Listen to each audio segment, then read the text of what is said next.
allowing the first two games to slip away in Miami.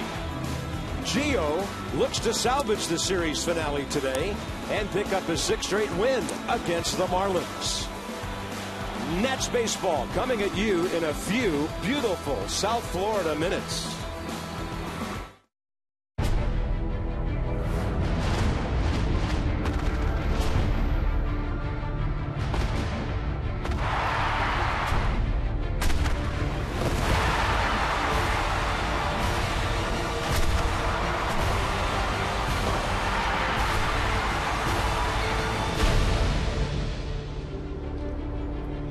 It's going to be in the mid-90s outside of Marlins Park today. Probably high 70s or so inside.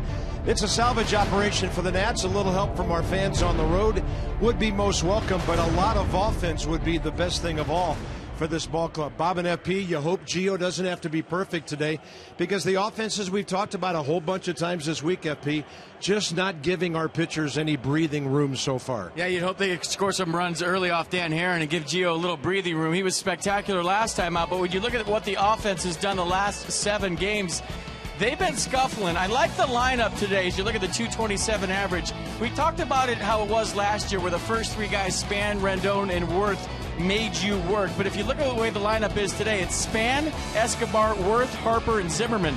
That's 5 batters that are going to make Dan Herron work. So, you know, maybe not the first time around today, but I like the way Matt Williams has constructed this lineup.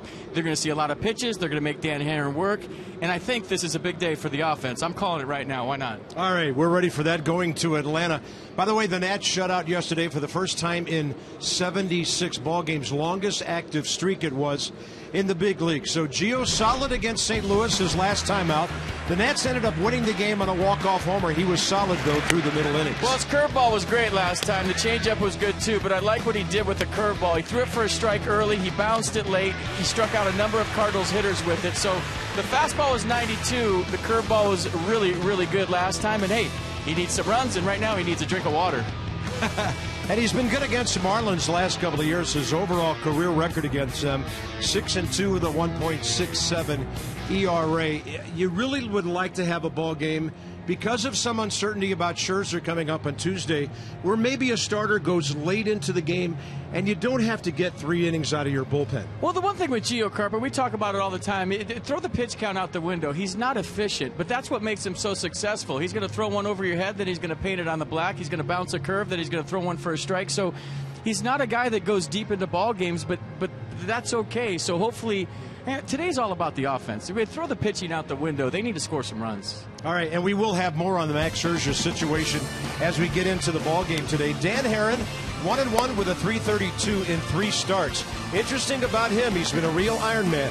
He's made the most starts of any pitcher in Major League Baseball going back to the start of the 2005 season. Used to be a Nat, now he's a Fish.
Marlins have won 4. Identical 7-11 record, 7 behind the Mets. In the East, Nats heading for Atlanta. Hey, look at that. Danny Espinosa, Jose Guillen, Hondo, Michael Morse, now a Marlin, Wilson Ramos, and Steven Strasburg looking very animated again today. Jordan Zimmermann going to go back to 426-13, a one-hitter against the Reds. And FP, he was in the middle of a season where he threw a career-high 213 innings, almost won the Cy Young. He won 19 ball games. Besides his no-hitter, it's the best game he's ever pitched. And I think the time of that game was 1 hour and 3 minutes, if I remember correctly. It was quick. And so is he in the high breaking ball. It was all working for Jordan that day. Joey Votto driving one to left. Bryce Harper taking care of that. Little did we know it was just a preview for what would happen about a year and 4 months later. So Jordan, of course, the no-hitter last year. Some other low-hit games. Gio has a one-hitter. Jordan has 2 two-hitters. And Pedro Astacio, back to 2006, a two-hitter. Teams were on the field today. Yeah, the kids' teams waving, having a good time. We're getting ready for this one. Our pregame flavor segment shows you Dan Herron and Gio, the principals ahead.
Has a right thumb sprain, which he suffered in his last start when he got jammed on a pitch when he was at the plate.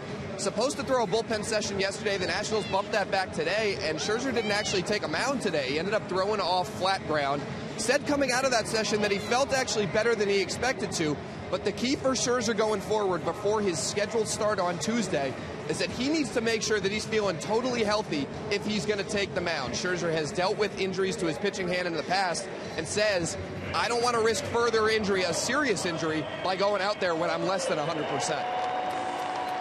It's more about being able to throw all my pitches at 100% and not feel any discomfort whatsoever. Like I said, because of the nature, it's my, it's my pitching hand. Any type of discomfort is going to alter the way I throw the ball. If I alter the way I throw the ball, I can really run the risk of major injury to my arm. So I really respect that. Really respect that. I have to be at 100%. I just got to, that'll be my test, is if I can throw all my pitches off flat ground at 100%. Scherzer mentioned that he dealt with a situation in college when he was at Missouri where he had a cut on his middle finger, tried to pitch through it, and ended up developing biceps tendonitis and almost created a major shoulder injury for himself as well. He's learned from that experience. You can tell by listening to him there how much he values having 100% confidence in his hand and in his health going into Tuesday's start. He's not going to go for the Nationals, and they might have to make adjustments if he's not feeling full strength, guys. All right, thank you, Dan. We did spot Tanner Roark doing some routine throwing in the outfield over an hour ago, and it's a wait-and-see situation. Something the Nats do not need right now, injuries to any of their pitchers. The ball club's hitting only .222, 12th in the league, 11th in runs. Ryan Zimmerman A lot of multi-hit games against the Marlins over the last 4 years. But in this series, just 1 for 8. Desmond's 1 for 8 here. Danny Espinosa's hitless, as is Denard Span. Though Denard did get a board and steal a base score run on Friday night. We got to lighten up the mood around here right now. Let's check out the arsenal for Dan Aaron. Fastball 86. He throws it 35% of the time his last start. The cutter 38% of the time his last start. Curveball 75. Split 82. The pause at the top of his delivery, if you remember, is a key. The longer he pauses up there allows him to get out in front and on top. When the split is right, it's hard to pick up. It looks like the fastball. And he has to pitch to a corner and keep the ball down with 86 as his fastball. And some offense would lighten up the mood around here, don't you think, Carp? Yeah, you and I are way too tense and way too short with each other. I mean, all that news, I'm sad right now. Yeah. This is baseball, and it's supposed to be fun. Dan Herron, a 143-game winner. It's in there. And we're underway at 1:11 Eastern time. They say 76 degrees inside Marlins Park. Quite muggy in the area. Sizzling outside. Denard Span turns on one. He is 7 for 18 career against Herron. Saw him a lot in the American League. Gabe Morales has the plate. Kerwin Danley first base. DJ Rayburn is at second. And the crew chief in the old rocking chair over at third base is Joe West. So Span up there hacking. 5 for 21 in 5 ball games.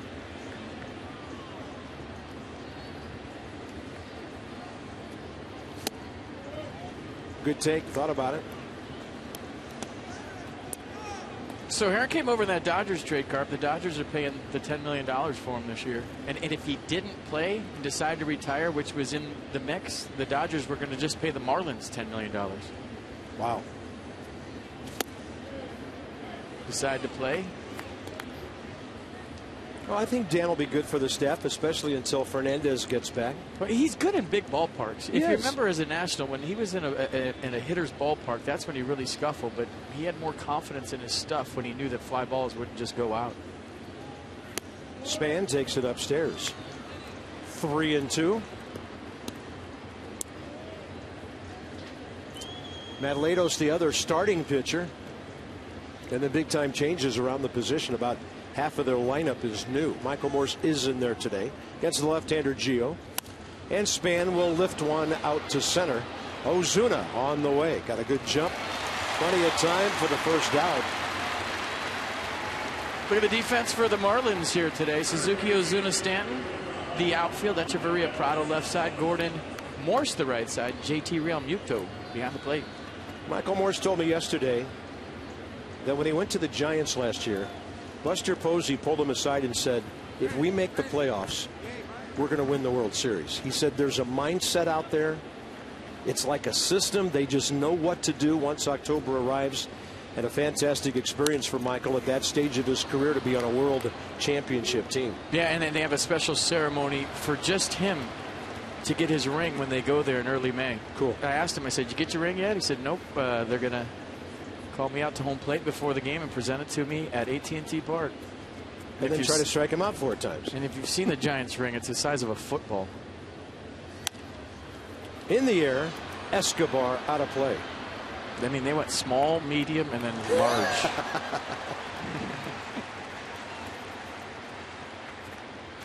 3 for 8 in this series, 6 for 21 with an RBI against Dan Herron. Part of a staff. This is especially frustrating for the Nats. This staff, second highest ERA in the league at 4.30. Only Milwaukee higher. When the Nationals came to town on Friday, the Marlins ERA was 4.73. That's how they've shut down the Nats in 2 games.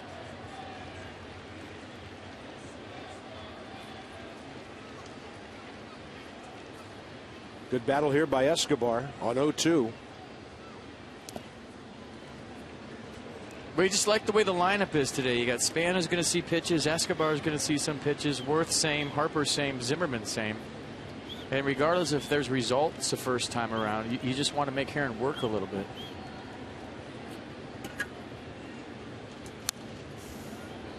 Pretty big rip by Unell, who's hit 2 Nationals home runs.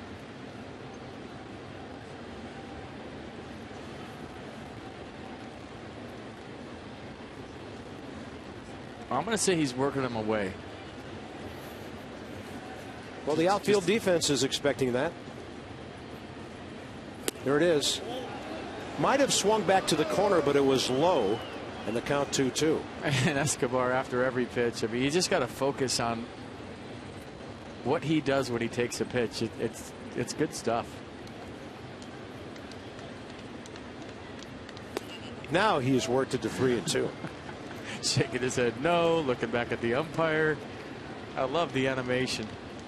Not in my batter's box that I just obliterated with my front foot and chalk all over the place. Because he stepped out of it.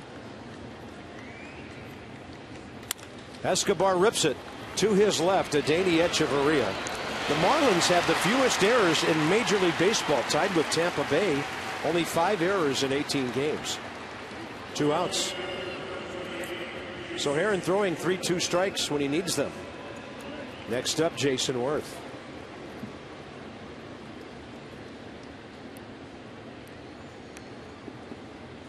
But 2 hitters, 14 pitches. That's what I'm talking about. It doesn't even matter if they score a run the first time through. That's the recipe for success. And then you do your damage second time, third time around. If he's still out there.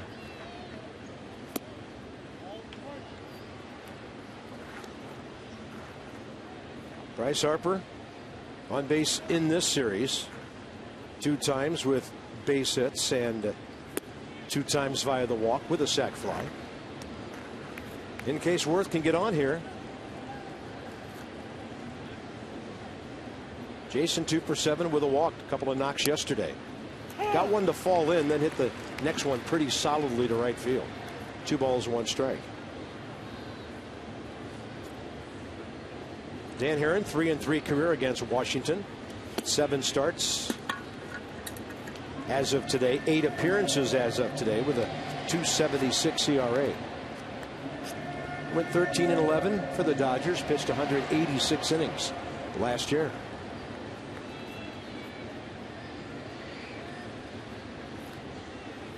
And Worth rips one to left. Ichiro is right there. Nats work the count some. A hard hit ball. 1-2-3. Herron.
PNC Bank for the achiever in you.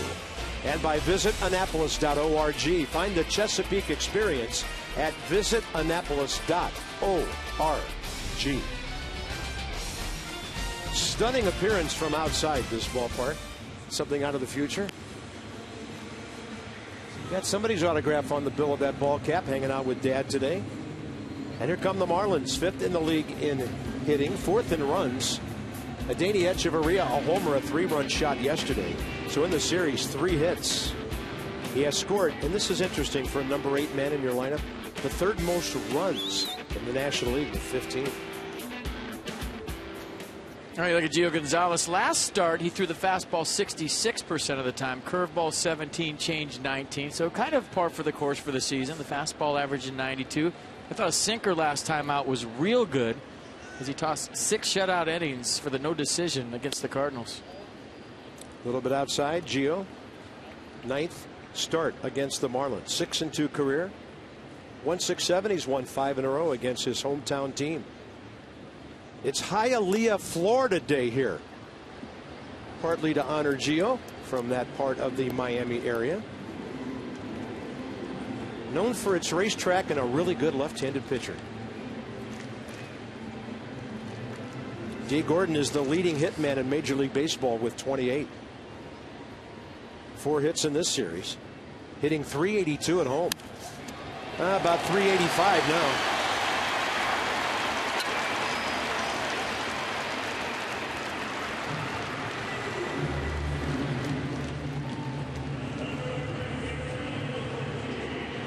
Former mayor of Hialeah throwing out I thought Gio, is Gio the present mayor? Is that why the former mayor threw the ball out? I don't know. That is a little bit outside. He's got a good changeup. No, FP, that was his fastball. He throws it 100% of the time at 46 miles an hour. When he doubles up, it's 92. There's Martin Prado. That's foul. Ryan holding the runner. No way he couldn't reach it. And it could be a fair ball. Looks like he dove into the grass, and when they water the dirt in the infield before the game, they'll get some of the water on the grass and it'll sit there. But watch, Ryan's still trying to, or maybe he just got mud on him. Diving in the dirt, he never got to the grass. Yeah, they watered it down pretty well. See if the Marlins test Gio Gonzalez with Dee Gordon, try a first move, meaning that Dee Gordon goes as soon as he picks up his foot, and if Ryan Zimmerman could get the relay to second in time. Had Gordon taking 1 step back that time. Saw the Phillies do that with Ben Revere, and Ryan met the throw, threw a strike to Desmond, and that was all she wrote. But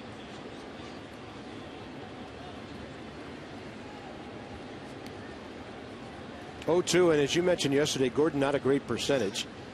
8 for 13. That's fair. Escobar, fantastic play. Knowing who is running to second, he didn't even think about a throw for a force out. Outstanding.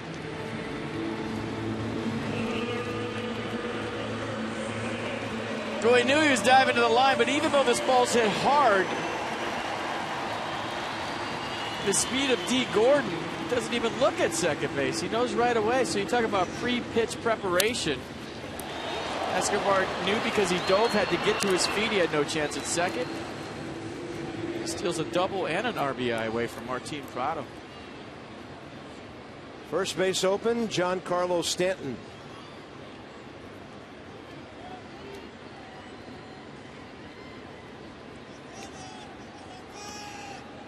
Homer, 2 RBIs, a walk in the series with 3 hits.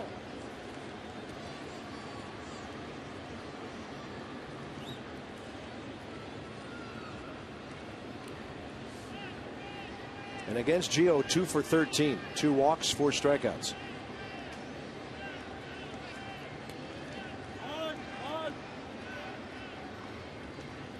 So the defense right now for the Nats behind Gio. Worth, Span, Harper the outfield, Desmond, Escobar left side, Espinoza, Zimmerman right side, and Wilson Ramos behind the plate.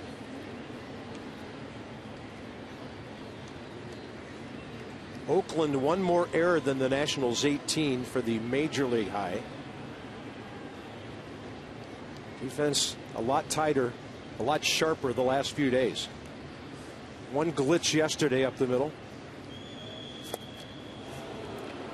And with Giancarlo Stanton in there, a basically right-handed pull hitter, although he can hit homers the other way. Danny Espinoza really stays close to second base with Dee Gordon there. Well, like we did, threw the fastball in first pitch, made Stanton aware of the heater, and then threw him the curveball. So he was cheating for the fastball, way ahead of the curveball. Big pitch left. And there's a lot going on for Gio right now. He's got a plus base stealer on second base. He's got one of the hottest hitters in the National League in the batter's box with Pop. but focus has to be on the hitter more than Gordon right now. Yeah, he can only score if somebody brings him in. High heat, 93, ball one. Will Sir Ramos get crossed up there? Maybe. Hey, that's why I said he's got a lot going on. He's worried about Gordon behind him. He's worried about Stanton in the batter's box. So, you know, you got all kinds of thoughts going through your head. The game moving fast and quite possibly missed the sign. Saw this today before the game. Stanton's got a lifetime slugging percentage of .705 against the Nats. The only other player that has a slugging percentage over 700 against any team is Albert Pujols, and that's against the Nats/Expos. Wow. By the way, Giancarlo, left-handed pitcher, not going with the face guard today. He does have the ear flap. I better have an ear flap. And Ramos blocks the breaking ball 2-2.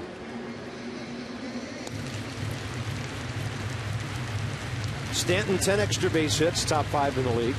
Third in homers, second in RBIs, tied with Paul Goldschmidt. Adrian Gonzalez picked up 3 with the Dodgers last night. He has 18. 2-2 pitch. Got him. Changeup down and away. A beauty by Gio Gonzalez. First strikeout. I mean, you can't pitch him any better than Gio Gonzalez just did. And it all started, see that first pitch down the right-hand corner and pitch track? That fastball in, everything went off the fastball in to Stanton. So he went fastball in, made him aware, and you see the front side leaking because he's still thinking about that 92. Dropped a curveball after that, he missed it. Dropped a changeup late, he missed it. All because of that first pitch fastball strike on the inner half. I'll bring up Ozuna with 2 outs. Pitching. That was pitching right there. Ozuna, 2 for 7 this weekend. 7-game hitting streak. And against Gio with a walk, 0 for 4 career. Staying soft away. He just took a peek over in the on-deck circle at Michael Morrison. Maybe he's feeling more comfortable facing his old teammate than Ozuna right now.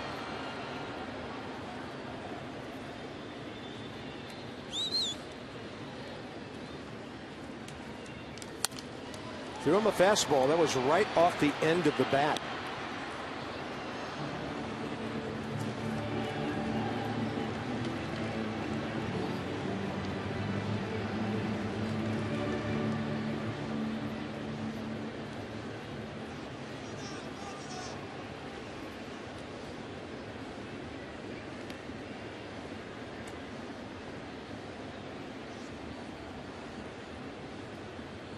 Two-one pitch, and he'll have to go get another bat.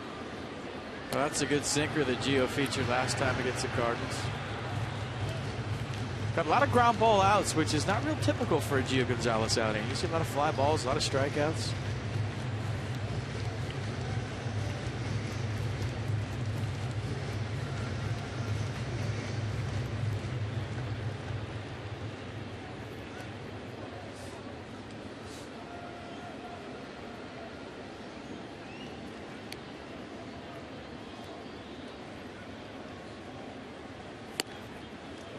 Trying to spin that curveball to catch the outside edge. And the count goes full. See if they go 3-2 changeup.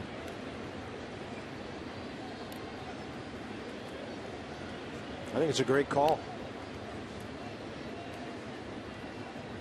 He does. 84. The battery of Gonzalez, Ramos, and Santangelo striking out Ozuna. That's some kind of pitching by Gio Gonzalez.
improving. Let's check out what Bryce has done this year via the walk.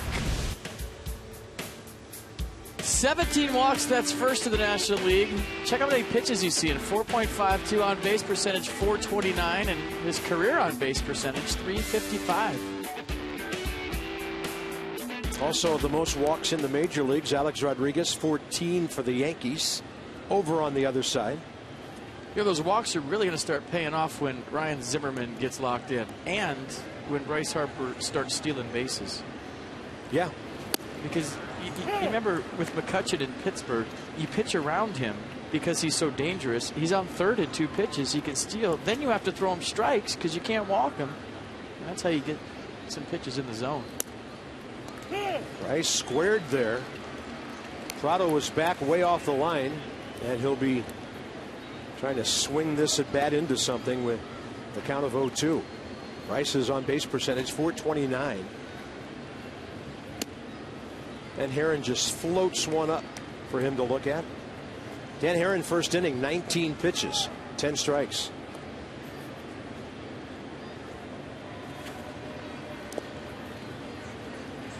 This has kind of been the case. You get 2 strikes on Bryce and everyone trying to make the perfect pitch. Next thing you know, it's 3-2.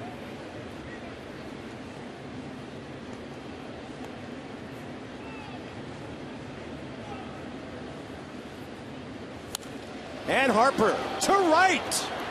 See you later into the bullpen. Number 5 for Bryce. The Nationals on top in the second.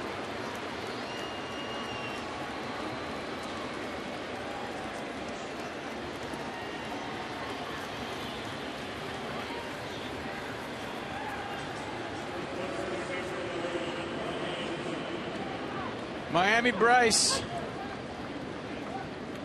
Hair flip. Check. There goes the no-hitter. Check. There goes the shutout. Check. He didn't even get that. He had to supply all the power on that thing. He did. I think that was more toward the end of the bat.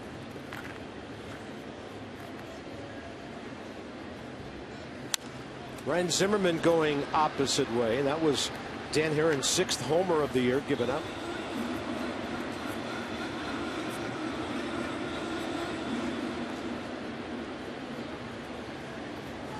Patient. Worked an 0-2 to a 2-2, then did some damage. Yeah, anytime you do something big in an at bat where the count was 0-2, that is really significant. And Bryce knocks in his 11th run. 60th career home run. Ryan Zimmerman obviously has a right field idea. I think it was a 2-2 split, and watch where it hits his bat, kind of toward the end. But he's got so much strength, so much power, and he's staying on his backside so long. Let's listen to it. Didn't sound real great, right, bud? Good enough. Zimmerman, right side, robbed by Michael Morse.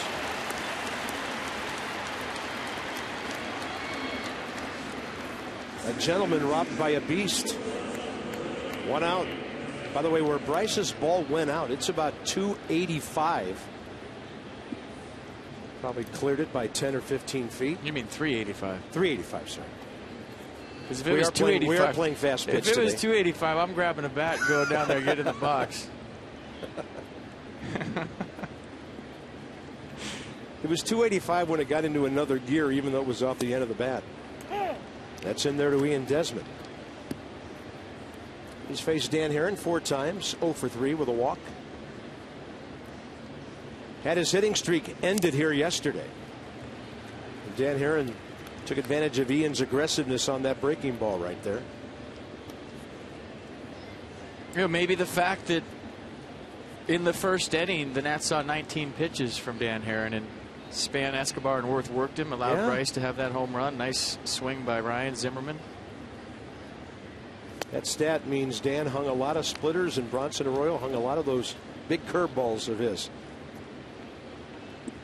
But Herron doesn't walk people. I'd say, I bet at least 2/3 of those are solos. And then Desmond's gone. 83 on what looked like a slide piece away. Cutting action, 2 outs. The Marlins are coming to Nats Park on Monday, May 4th. 3-game set. Jordan Zimmerman, Steven Strasburg, Gio Gonzalez. They take on the Fish and Giancarlo Stanton. Promotions include Livan Hernandez bobblehead and second 10-year Tuesday of the season. Visit Nationals.com to purchase your tickets today. Take that, Marlins. We're claiming Levo for our own. He was great here. He was great for the Nats. Here's Wilson Ramos. 3 for 8. 2 hits yesterday. And a ball to the left side, cut off by Martin Prado. Lobs it over. So Zimmerman robbed of a double by Michael Morse. But Bryce Harper, nobody could catch it, even though he didn't get it on the sweet spot strong enough to hit number 5. Stanton, no chance.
From his friends, Escobar with a sweet play at third, and then this guy pitched him as good as I've seen anybody pitch him in a long time. Then he goes 3-2 changeup to Marcelo Zuna.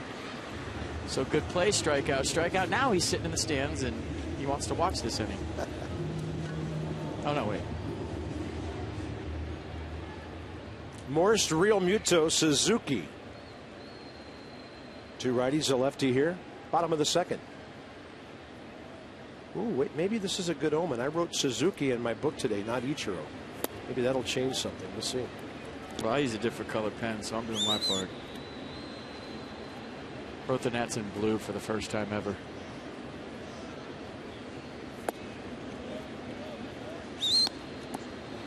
Shaved. I mean, there's nothing else I can do.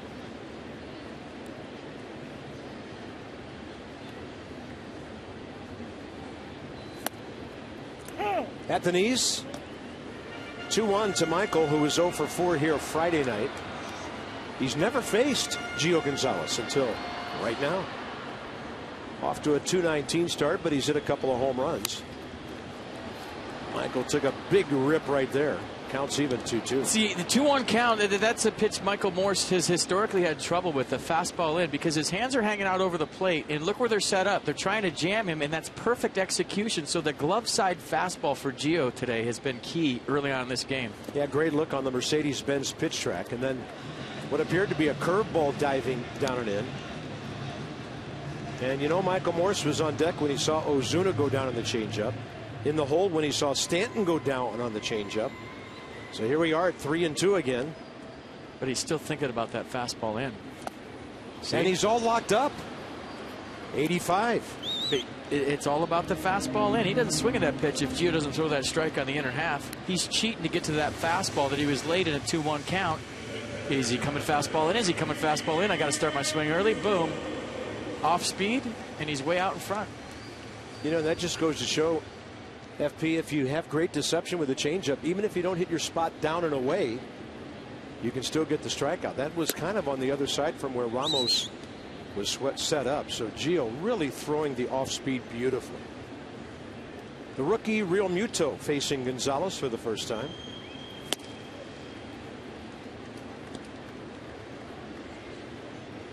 Gio amped about pitching close to home like he always is when we're down here. Channeling it in a positive way so far. That's another one right off the end of the bat. Danny Espinosa for the second out. For the achiever in you, PNC Bank with our minor league report. He's ready to call him up. He's got a day off today. Why not? A couple of hits, a walk, a run. He's ready to call him up. Harrisburg Senator for now. He's not ready. For long. He's ready.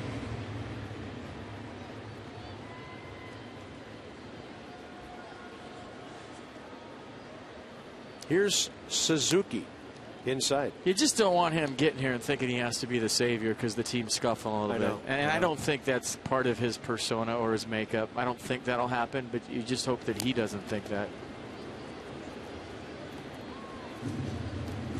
Ichiro has collected 3 hits in this series and 7 at bats. 2,856 in his stateside career.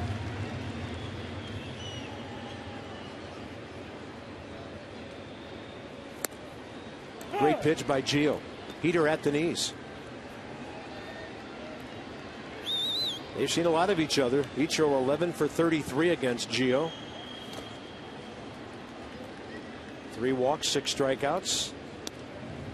Divisional rivals for a number of years, Seattle and Oakland.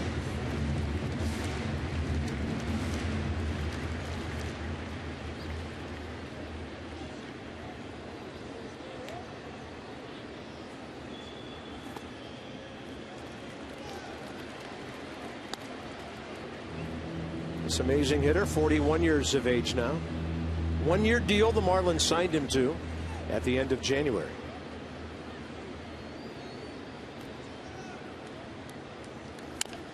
Challenge heater, high bouncer.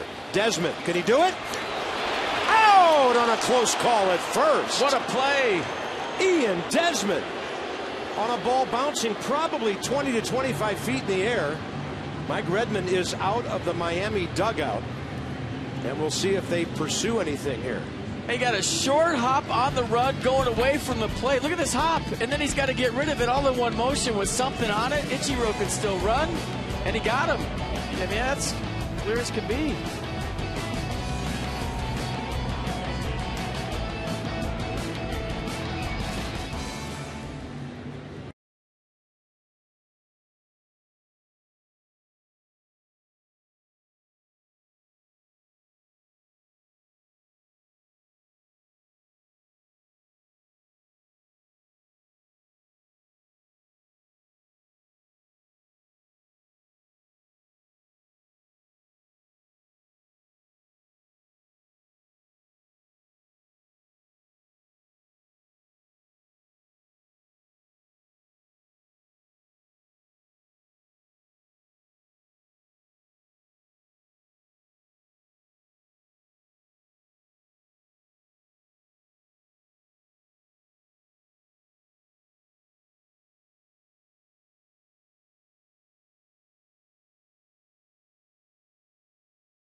And field it not at a backhand. It's going to take too long. So what does he do? He's in between. He has to field the short hop.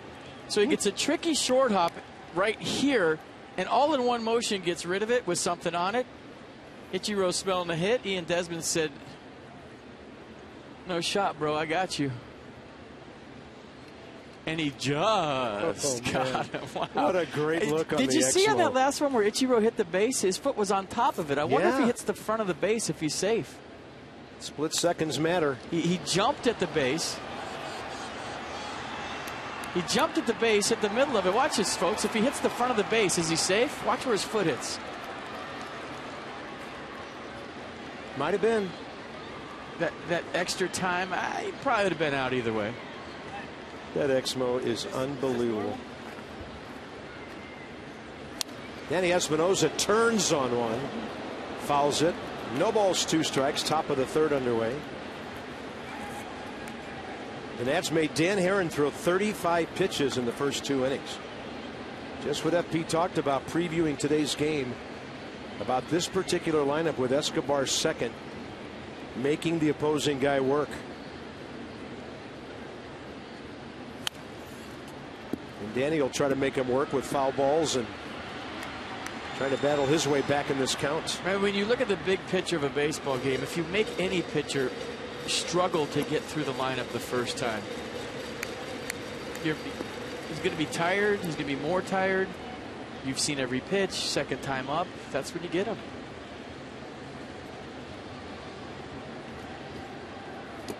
Consequently, if you're making first pitch outs and even first pitch base hits for that matter, he's cutting right through a lineup. He's got more in the tank for second, third time around. So just some quality at bats. That's all. Simplify it. Espinosa drives one to left center. That ball well hit. Suzuki back to grab it. Always has been a great outfielder. First out, 3rd inning. Just a reminder, as you enjoy a cold one, look forward to Miller time later in today's game. That's brought to you by Miller Lite. Well, it could be a ball short hopping into a shortstop's glove. Could be. It could be a fly ball off the end of the bat, finding the other team's bullpen. Could be Gio hitting one into the Clevelander. It could be Gio with some changeups. You never know. But you know what the good thing is? It's a 3rd inning. We already have 3 possibilities. That is a good thing.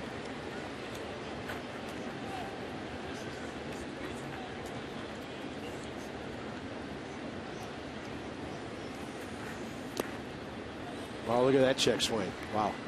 Both teams are 7-11. We should have, like, I don't know, free Slurpees. the Slurpee moment of the game today. 1-1 pitch.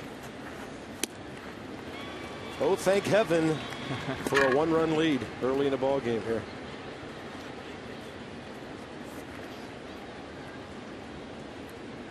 One and 2 to Gio, 0 for 4 on the young season.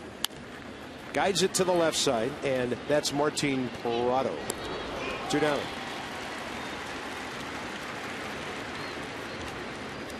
Tonight on WUSA 9, don't miss the all-new episode of Madam Secretary, The Good Wife, and Battle Creek. That's followed by WUSA 9 News at 11. We'll watch those on the plane to Atlanta, probably. Yeah. Maybe. Short flight tonight. Braves are at Philadelphia. They're just underway. They got 2 in the first. Atlanta's record is 9-8. They've been scuffling big time offensively. Big time. A little rally yesterday to beat the Phils, but top of their order hasn't been getting it done. Ended span sees the slider, lays off. 1-1. Fly ball to center. First time up. But he had a full count. Gave his dugout and his on deck hitter a look at Dan Herron. Big roundhouse curveball, stays up and away.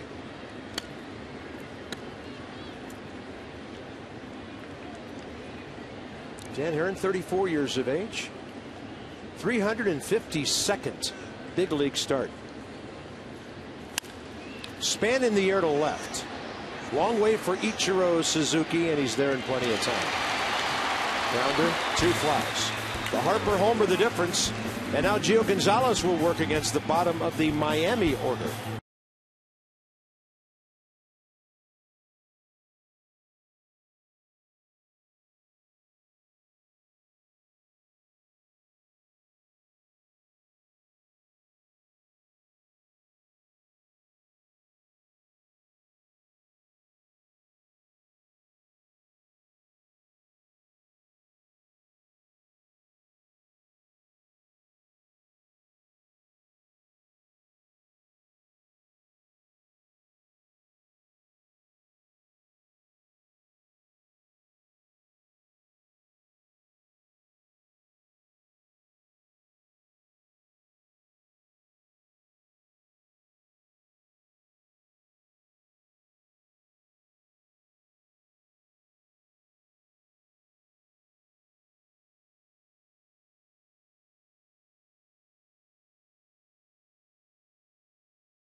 But more importantly, those ostriches is Nats Plus. It's back for 2015 and features incredible benefits, including discounts, exclusive events, and more. For a limited time, new members can also receive a 10th anniversary Nationals jersey. That's while supplies last. 37, the number on Stevens' back. $37 every time a Nat throws a strikeout. Donated to the Children's Inn at the National Institutes of Health. We call it Toyota. K's for Kids. And that's due to the generosity and community involvement of our Washington area Toyota dealers. Yeah, those pink ostriches are endangered species here in the southern United States, kids. And those dolphins that you see at the top are also very, very rare. You usually don't see dolphins with noses that big. I think that's a jellyfish on the left. After all there. these years, just give me a break. I'm teaching, Carp. That's part of my job. I'm teaching the kids about some wildlife. Dolphin anatomy. Yep, look at that. That's a Marlin, ladies and gentlemen. His name is Flipper, though, I heard. You're no fun. Seriously. Right side, Echeverria. Hey, I'm going to enjoy this big lead while it's going on. It's pretty good right now. There's Billy the Dolphin. Didn't he have a football game to work somewhere? Mm-hmm. 1-2. Gio first 2 innings, 31 pitches, 18 strikes. Those are jellyfish. Did I see humans sitting in that tank? That's a piranha. Don't stick your hand in the tank, kids. And I hope those are on the other side of the glass.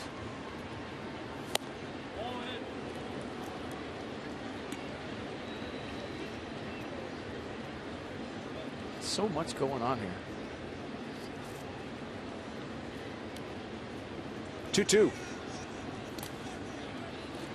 Went with the changeup to Echeverria, who's a hot hitter.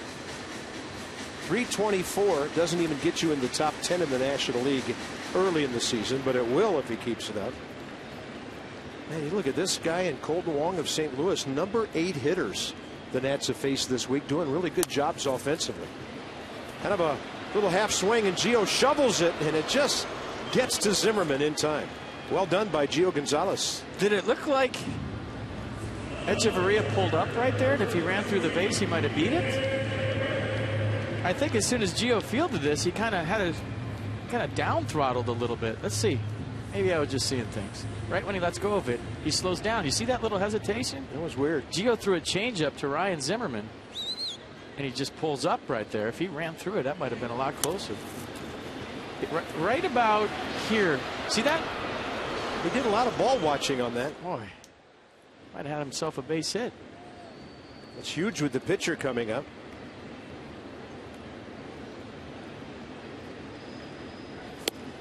I had this thought this morning, FP, actually last night when I first heard about Adam Wainwright tearing his Achilles coming out of the box on a pop-up when he didn't think he was going to have to run. Then he took off and it just exploded on him. We hope the Scherzer situation is nothing serious. I just wonder if there's going to be conversation again about someday pitchers just not having bats in their hands. I love the National League game. Don't want to see it go away. But there have been a number of pitchers hurt over the last few years while hitting or running the bases. You get hurt doing anything. I like National League Baseball. I do too. I like pitchers hitting. And we wish him the best because he's one of my favorites. Big curveball. Oh, got him. Dan Herron says, I'll take that call from Gabe Morales. Thought it was low. Well, I started to continue my point because I thought this was clearly a ball. I mean, Wilson Ramos' glove hit the ground right there. And Dan Herron turns to Gabe Morales and says, give me that one. Yeah, he didn't care about the at-bat. He says, just give me that one when I get back out there. 2 out, space is empty. 8 in a row for Gio since this man singled, going the other way. To the left of Escobar, to the right of Desmond. Do I see Ian maybe a little more to his right than he was that first time? But look where Espinosa is. Look where Desmond is. They're playing double play depth with nobody on. Yeah. And that's because of the speed of D. Gordon. That ball is slicing. Ends up well foul in the corner. Because he runs so fast, as an infielder, you have to cheat in. And by cheating in, you're sacrificing range because you have to. I mean, Ichiro's that way earlier in his career. You had to play 3-4 steps on the dirt at second base even because he was beating out routine ground balls to second when he was young in Seattle. Seattle, they'll walk in even further than that with the pitch. He's going to lay down a bunt. Escobar's going to put it in his glove. D. Gordon 2 for 2. And you know, with 2 outs and a contact guy coming up, he's really thinking about second base now. I mean, what's not to love about D. Gordon? He's a game changer. He really is. When he gets on first base, everything kind of comes to a screeching halt. You got to hold him close. Most guys with 2 outs, the bunt isn't the greatest play in the world, but when you have a legitimate base stealer and a speed threat like Gordon, it's a good play. But he has to be on second here early in the count for that to be a good play. Can't just stand up first now. 30 hits in 19 games, the best ever start by any Florida or Miami Marlin in that department. The previous best was Mike Lowell back in 02. Hanley Ramirez, a couple of years with 26, but this guy 30 hits already.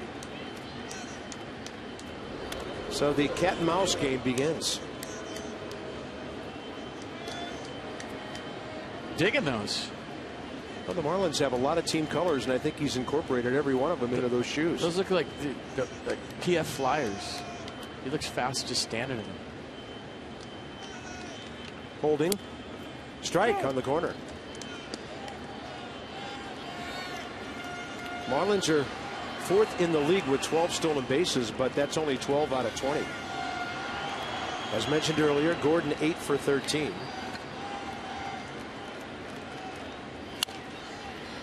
Prado pulling it. Red Butler couldn't quite handle it. A lot of times when Randy Norris controlling the running game, he's not necessarily trying to pick off the runner. He's not necessarily trying to throw him out at second.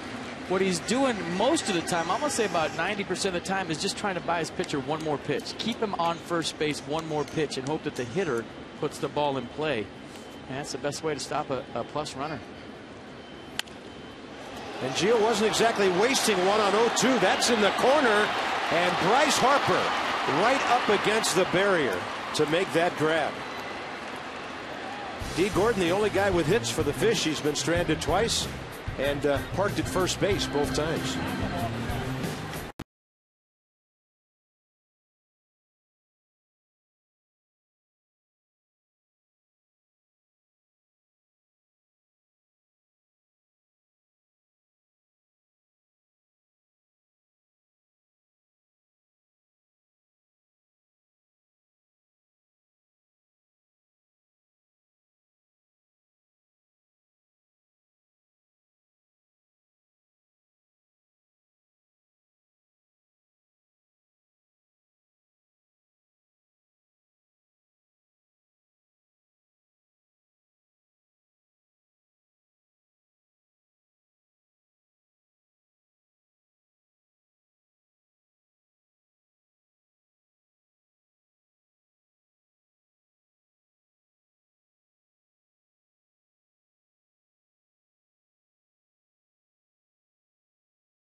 No, as Bryce Harper hit his 60th career home run.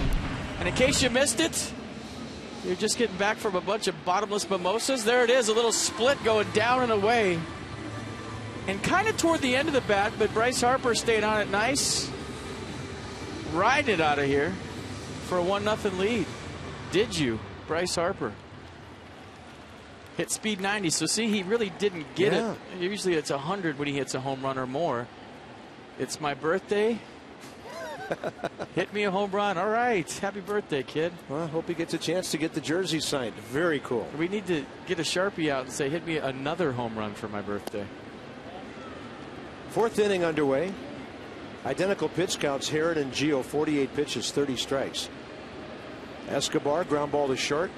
Hard hit first time. Lays off the slider.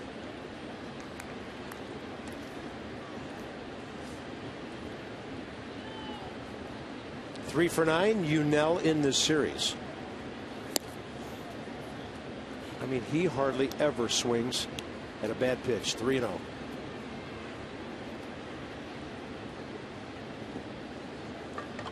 Five Ks, 5 walks. 63 official at bats, 64 now, counting his first one today, and that's belt high in there. He's a lot like Adrian Beltre in the sense that his at bats are very animated. His takes are very animated.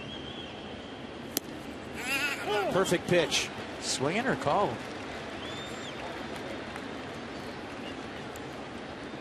I thought called. We'll see.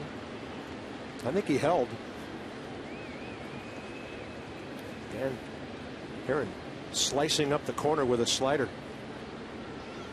Another one, a little bit further outside. Look at him. And Escobar took a look back at Gabe Morales before embarking on his trip to first base. Oh, I could watch Yunel Escobar hit all day just after the pitch. Watch him shake his head. No, it's the same pitch. Ball 4.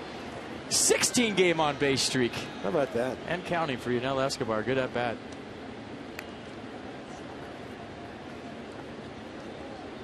He's also hit safely in 14 of 15 games coming in.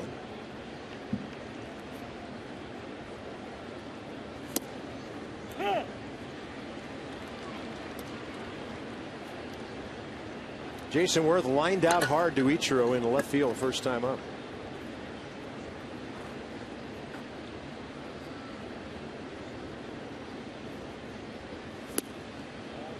It's a good take. That's exactly what Dan Herron wanted to do right there. He wants a ground ball, so he went below the zone.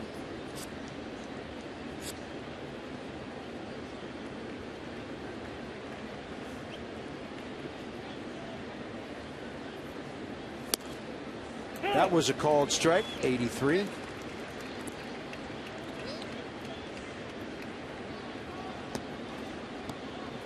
Well, just when I told you the Braves got 2, the Phillies got 3 in the first.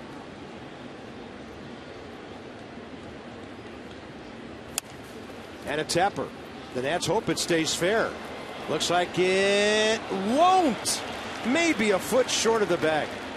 Tough break. Thing was fair for 89 feet. It stayed fair a lot longer than I thought it was going to stay fair. Watch it start to go foul, then kind of straighten out again, and then right here I thought it was going foul, then it straightens out and hit like a little. What did it hit?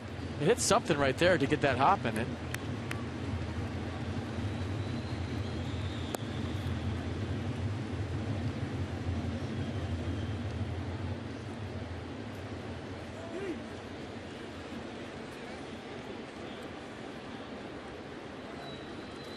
One ball, 2 strikes, nobody out.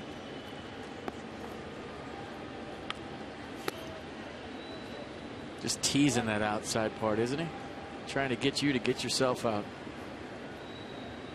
Dan Herron hasn't had an ERA in the major leagues under 4 since 11, when he was 3.17 with the Angels, winning 16 games.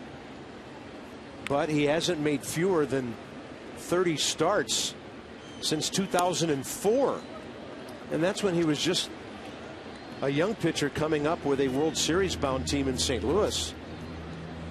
I mean, starting in 2005,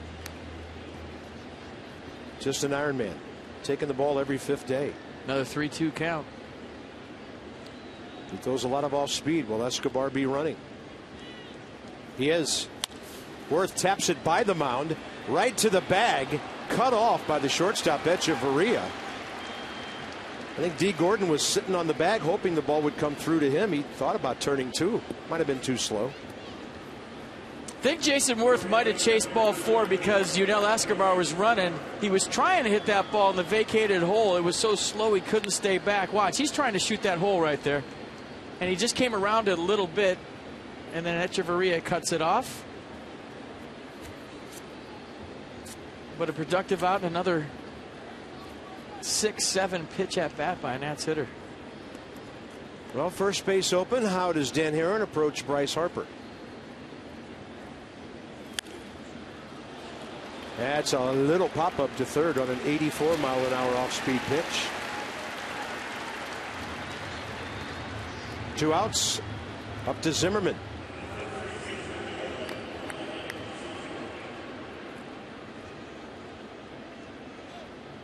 Ryan scorched one to the right side first time up, and Michael Moore's robbed him.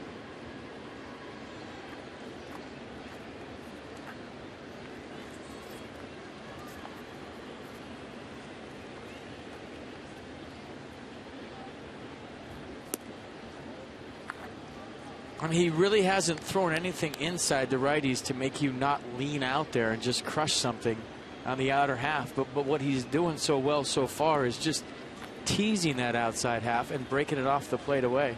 Here he goes again.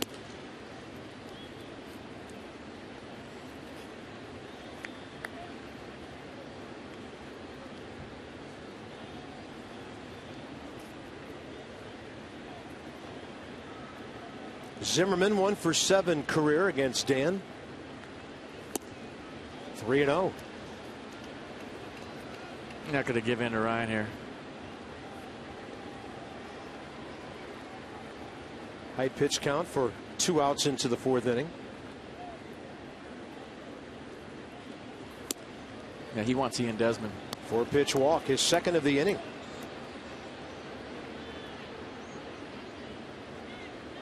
So this is where, if you're Ian Desmond, you have to make Dan Herron come to you. Last time up, Ian kind of forced the issue because of his aggressive nature. And Dan Herron has made a living for many years pitching to guys like Ian Desmond. The one thing, though, is if he makes a mistake, Ian Desmond can make you pay. But I don't think he's going to throw a strike to Ian Desmond until Ian Desmond makes him.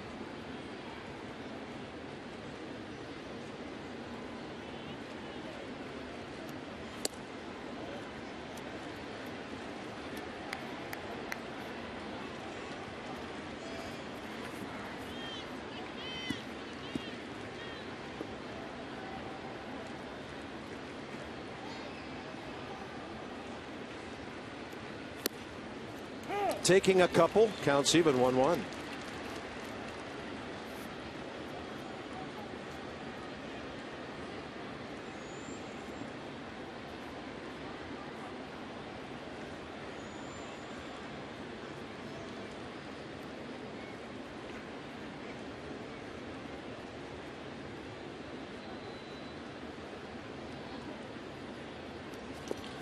That's the one that Ian asked to lay off, and he did, to get the count in his favor.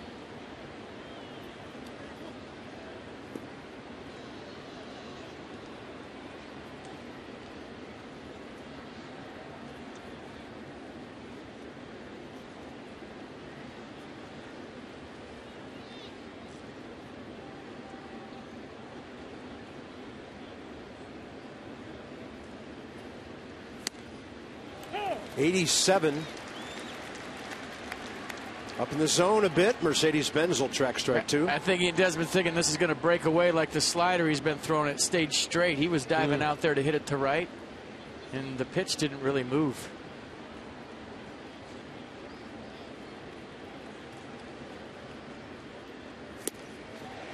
Did he pull it back? Yes! Says Kerwin Danley, and the count goes full. Well, check it out from the side. Did he go?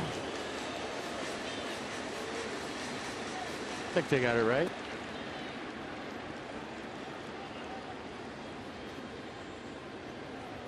Wilson Ramos next if it continues.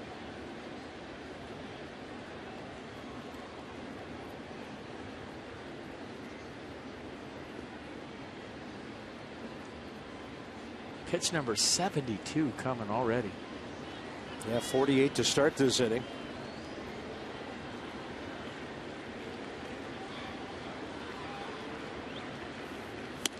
Desmond called out on strikes.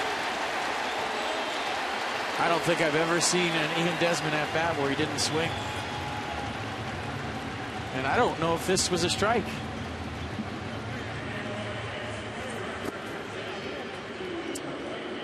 Three-two. Bases should be loaded, but they're not. It's still 1-0 Nats.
ball in.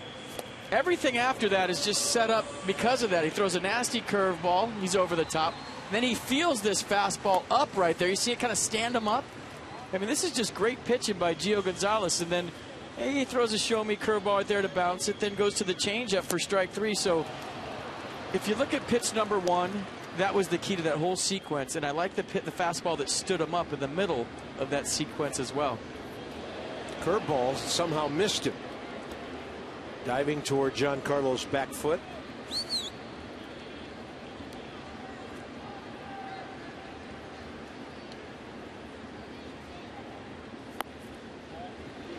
First pitch curveball, second pitch changeup. 2-0.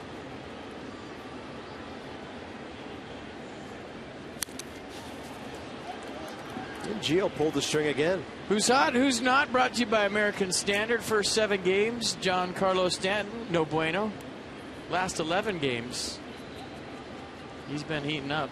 So he's like who's not and who's hot all in the same at bats. Sit down. They can't get up. I thought that was coming to us. I tell you what, though, your jab step is right there with Denard Spans during BP. He's all over that. 2-2 pitch. Defensive swing. Espinosa rushes in with the glove, no chance. And then Ryan Zimmerman with the bare hand to keep it from going over. Can't remember Giancarlo taking many swings like that one. And Stanton going all D. Gordon right here. And Espinosa really had no chance, no matter how he plays that. That was a hit all the way once it got by Gio Gonzalez. So if you're Gio, hey, I made a good pitch, kept him in the ballpark. Ryan Zimmerman rebounding out of his area. Nicely done. Here's Ozuna, struck out first time on a changeup, like Stanton did, and like Michael Morse would behind him the following inning. Fastball misses.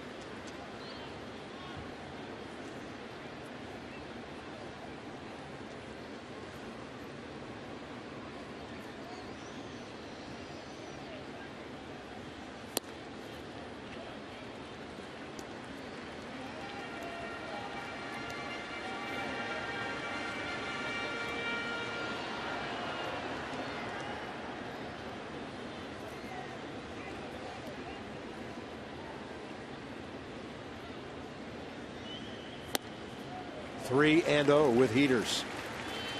I saw Gio talking to himself, frustrated that Stanton, he made a good pitch and Stanton got on. And now he's got to focus, regroup, get back in the strike zone.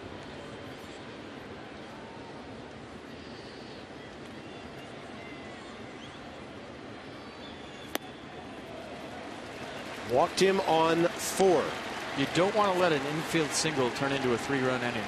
Ryan Zimmerman just called time with Kerwin Danley and then walks over to Gio and take a little stroll with him. I like to see Ryan Zimmerman going to the mound. You don't see that very often. It used to be Adam LaRoche all the time, Ian Desmond at times, but that's good stuff right there. Inside the numbers with Jeep. Two of the teams that hit the ball on the ground more than most others, the Marlins and the Nats.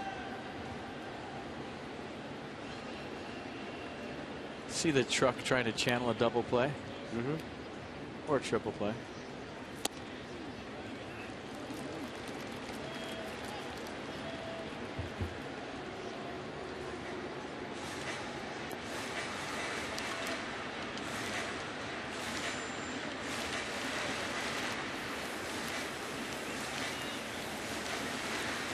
I'm sure that Zimmerman trip was something along the lines of, hey, you got great stuff today. You made a great pitch on Stanton.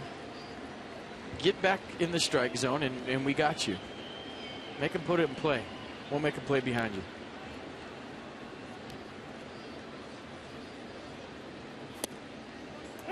Gets one in there, and the count's even.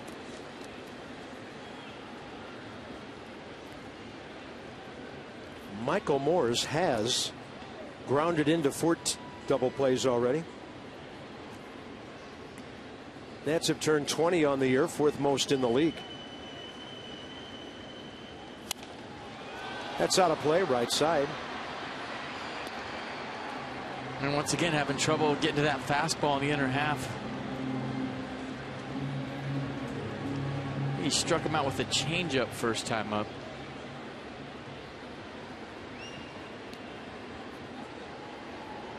I think all of his strikeouts today have been with the changeup.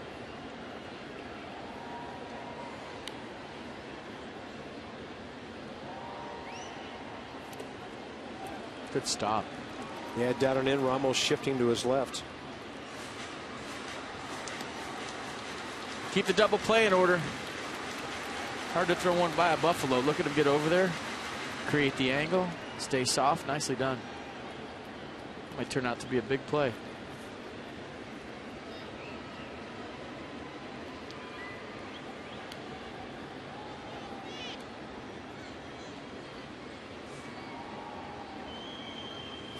Michael Morse on a changeup.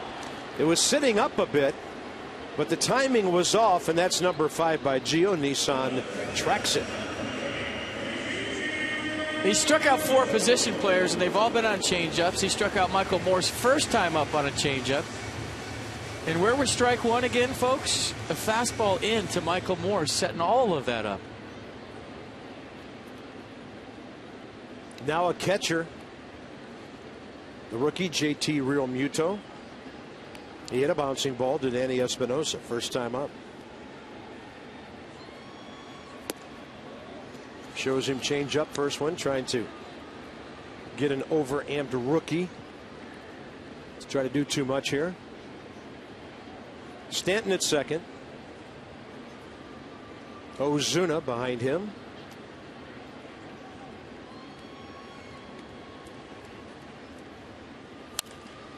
Out of play, right side.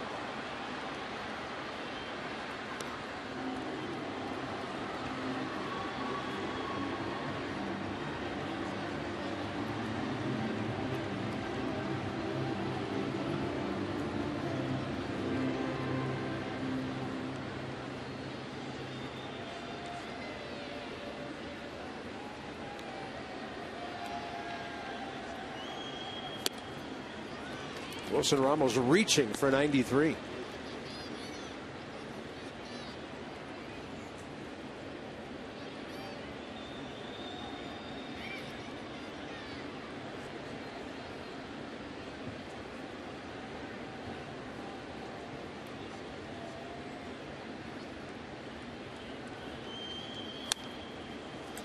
That time the hitter reaching for 92. I was talking to Gio the other day. I said, you would be my worst nightmare as an at-bat because you just don't know where it's going. I said, you throw one over my head, you paint one outside. You bounce a curveball, you throw one at my back knee for a strike. You know, hitters like to know that a pitcher is going to be around the strike zone. I felt like that was the biggest difference from the minor leagues to the major leagues. It was so much more of a comfortable at-bat at the highest level because you knew guys were going to be right in a certain little area, and you could be way more aggressive. In the minor leagues, they'd throw one over your head, paint one. They'd hit you one time. I mean, it was a snowball fight. Yeah. And there was a lot of grenade launchers down there. But when you got to the big league level, you had guys, you know, basically in the pitch track zone all the time. And it was an easier at bat. Gio's a lot like those guys you didn't want to face in the minor leagues because you never know where it's going to go. And that's a very uncomfortable situation. See? Got him looking on 3-2 with a changeup 85. I mean, if we show pitch track, he threw one over his head, he threw one in the dirt, he threw one outside, and then what does he do 3-2? Carp, look at pitch track. He's all over the place, and then he throws a perfect changeup 3-2. The last place is a hitter you're looking for. It's just, it's no fun hitting against a guy like this. What did he say to you when you said that? He said exactly. And I say on the air all the time that you're never going to be a low pitch count guy. Yeah. It's not in your system, and that's what makes you successful. And he looked at me and he said exactly, I don't care what my pitch count is. I'm just going after hitters. 6 Ks in 3 2/3, and he faces Ichiro, who was thrown out on the astounding play by Ian Desmond 2 innings ago.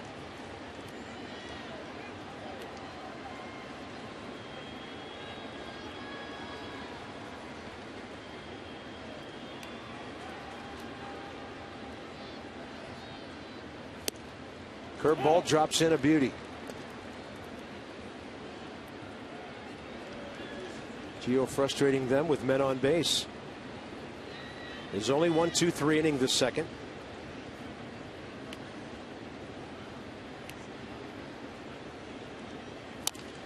Ichiro hits one by the mound. Here comes Espinosa. No chance. They've got Stanton coming home. He wandered too far off the bag. Ramos runs him back, and then he gets back. Wilson never threw the ball to Escobar.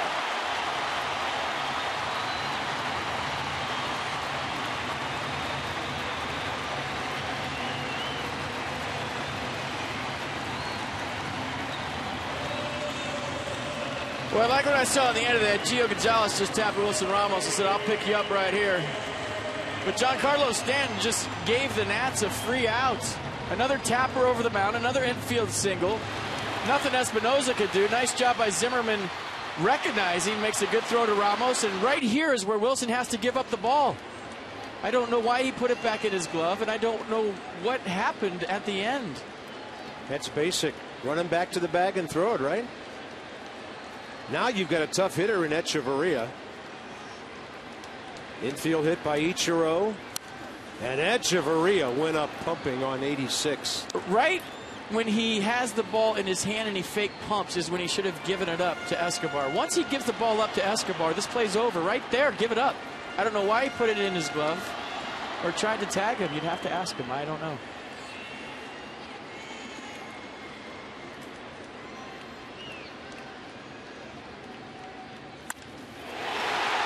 The Nats are going to pay dearly for that one. This is going to clear the bases.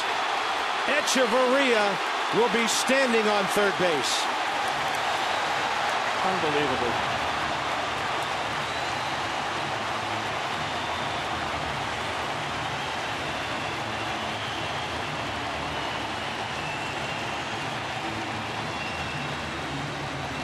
He's our hottest hitter.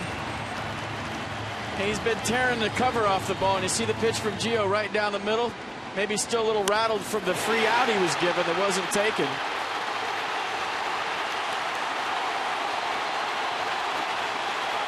I mean, it's just been Murphy's Law in 2015 so far. It really has.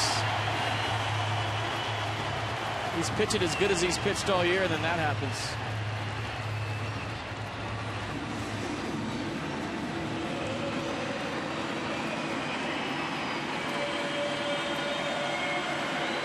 Because there's no error assessed on that previous play.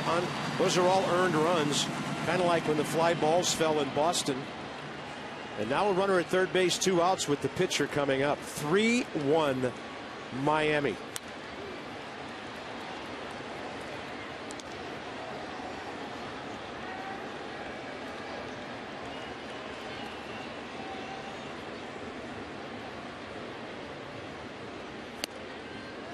One ball, one strike.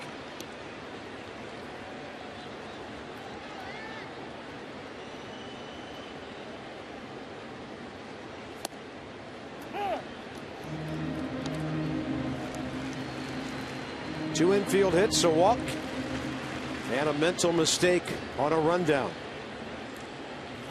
Heron strikes out, and the inning is over. That one hurts a lot.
see him pitching up, but he put his hands up right there. You see he's got his hands in the air?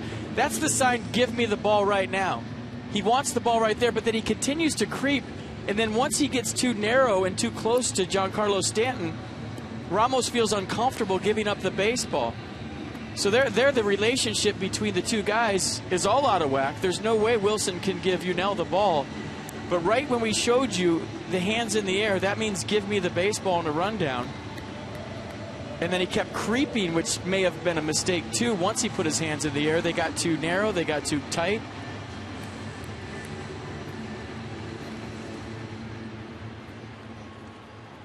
And it just wasn't good. Fifth inning, Ramos, Espinosa, Gio Gonzalez, Dan Herron. Christmas in April for him, a 2-run lead. Ball one. Ramos, a ground ball to third, first time up.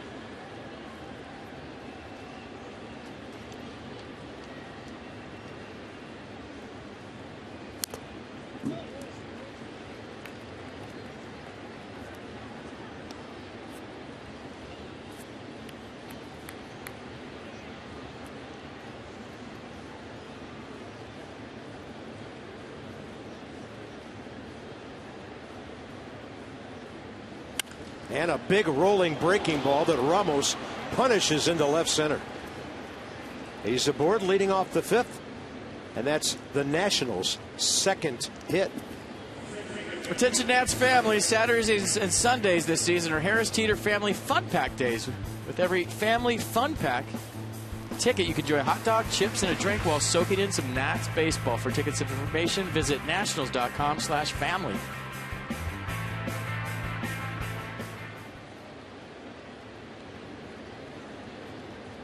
Danny Espinosa lined out to left first time, hit the ball well.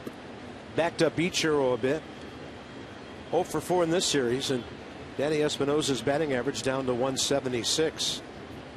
From the left side of the plate, 6 for 29.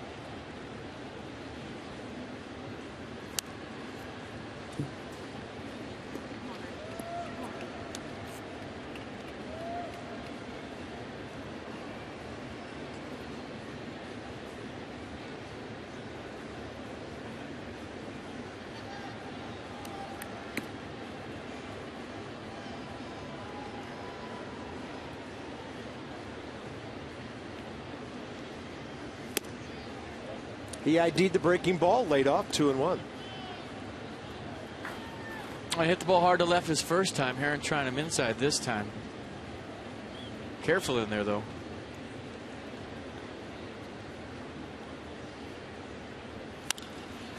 Espinosa gets under one out to left center. Tailing back to Ichiro Suzuki. Gio Gonzalez coming up, and Dan with more on Dan Herron. I caught up with the former National yesterday, and Nats fans probably remember how uncomfortable Herron was in a sense when he pitched for the Nats in 2013, being on the East Coast away from his family out in California. He's a California native, and being away from them really kind of affected him. And he said that the trade really surprised him. And one thing that I think we all remember about Herron is how self-aware and honest he is. He said, my contract being what it is, I knew that I might be untradeable. No contracts untradeable these days, and he's trying to adjust here in Miami, guys, in a new situation for him. Well, Gio does his job there. Yeah, I think Dan thought he was going to finish his career on the West Coast. Dodgers had other ideas. How about that game in Atlanta 2 years ago, that crazy game into the wee hours? He became a closer. I want to say it was the 15th inning, and it was after about, I don't know, a 2-hour rain delay. Went and put his spikes on, came back out, and got his first career save. That was a long night of baseball. Not as long as the game we started at midnight last year. That was a great idea. Well, Denard's got to start getting the ball on the ground and line drives. He's hit 2 easy fly balls today. Center field, left field. That's a line drive.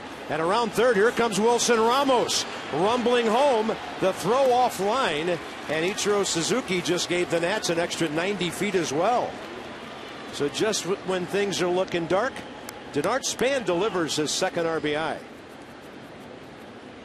Well, you know, the hitting with runners in scoring position hasn't really been there in a while, and it's nice to see Denard Span with 2 outs stand back on that ball, going the other way, and Bob Henley kind of surprised Ichiro Suzuki by sending the catcher right there, and in surprising, Suzuki allowed the tying run to get to second base. Good base running by Span. Nice send by Henley. 1-run game suddenly. Here's Escobar. And he could do his contact thing and tie this up. 0 for 1, ground ball to short and a walk. In the series, he's 3 for 9.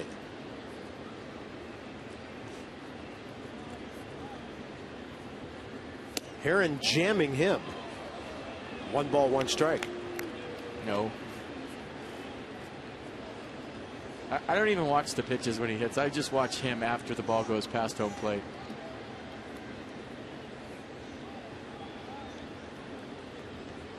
Then Herron away.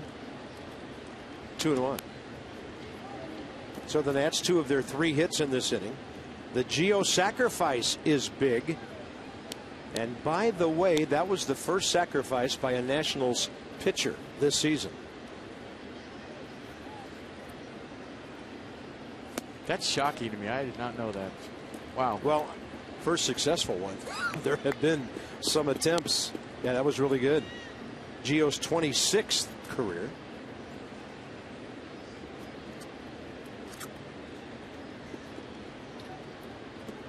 A count to Escobar's liking.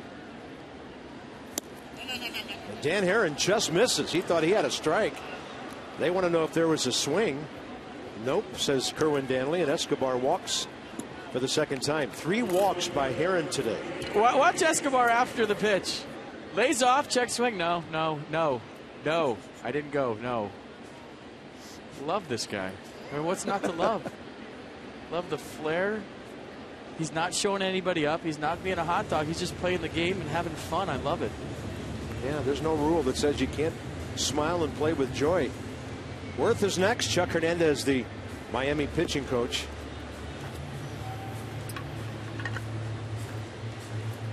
Dan Herron is at 87 pitches with 2 outs in the 5th inning.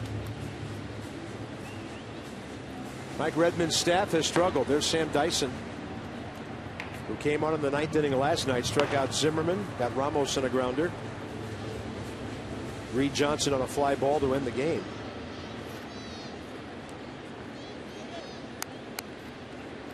And here's Jason Worth. Line drive to left, ground ball to short. That ball right over the mound that was cut off by Echeverria last inning.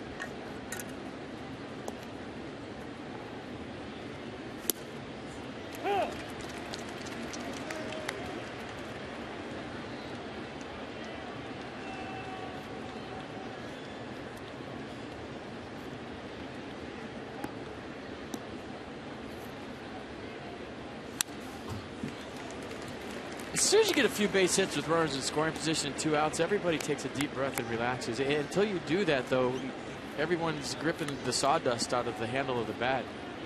Because you're knowing, if I don't do it, the guy behind me ain't doing it. The guy behind him ain't doing it. So I got to do it. And just that mentality alone takes all the athleticism out of the at-bat, and you press. That's what pressing is.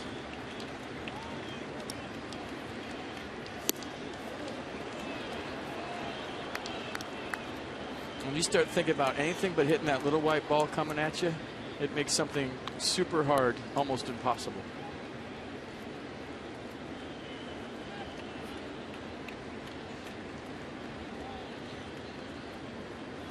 Worth takes it right down the middle, 87 miles an hour. The Nats get a run on 2 hits, a sacrifice by Gio. 3-2 halfway through.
Well, Bryce Harper has delivered a home run. The Nats have another run on a span RBI.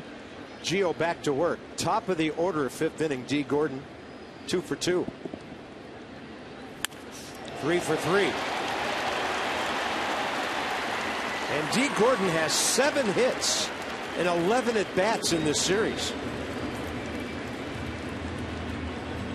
I said at the time I thought he was the best pickup they had in the offseason. Agreed. Igniting an offense. The possibility there every time he steps in.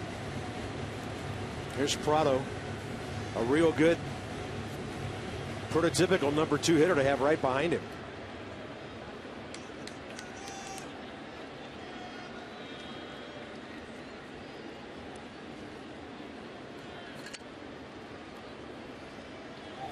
On the move, throw right there, and it was waiting for D. Gordon. A bullet from Wilson Ramos.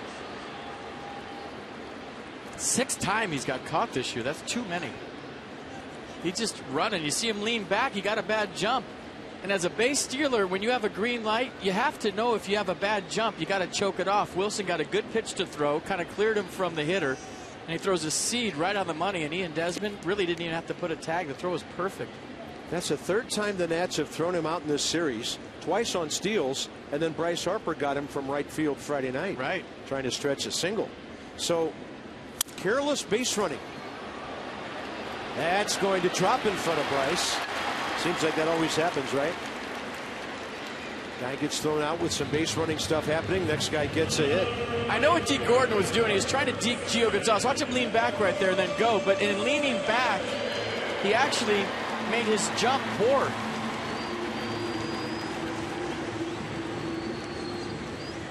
And I think Brett Butler, the 3rd base coach for the Marlins, is going to be huge in D. Gordon's development as a base runner and a bunter. They'll be working on it through the course of the season, but getting thrown out almost half the time so far, you can't be a 50-50 base stealer. Stanton high in the air, center field. Oh my! It stays in play. It's stuck up against the wall. And if everybody's running hard, that's an inside the park home run. There was a lot of admiring going on. But he does drive in a run with a triple to a ridiculously deep part of this park. I just can't believe how high he hit that ball. It's the top of the fence by that art thing out there, and he thought he got it. Running decently out of the box, but when this thing kicks away from Denard's span, you're right. This had inside the park home run. Watch where it hits, right at the top of the fence. And then, who knows which way it's going to bounce off there. But yeah, he wasn't running. And if he was, he had a big turn at 3rd base. It may have been a home run either way. But that's the triple he was missing yesterday for the cycle. Yesterday's single, double homer. There's his triple. First pitch change up, a strike to Marcell Ozuna. Single, triple. But to this point, just one Miami run. Everything just rubbed off that sideways facing wall out there. On a pitch up. That'll get them the 2nd run that Stanton was probably entitled to anyway, and it's 5-2. Ozuna jumping up early and getting the RBI. And there's no way in the world for Denard Span to practice that one. I mean, there's no balls hit out there during batting practice. You don't know which way it's going to come off a rotunda-shaped wall. I mean, there's nothing he can do about that. Yeah, not sure what possessed somebody with that design.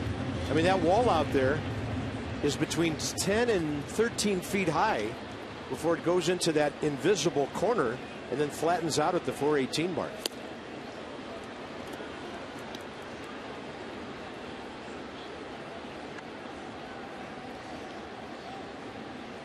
Michael Morris has struck out twice. So the Marlins give up a run. They get 2 right back.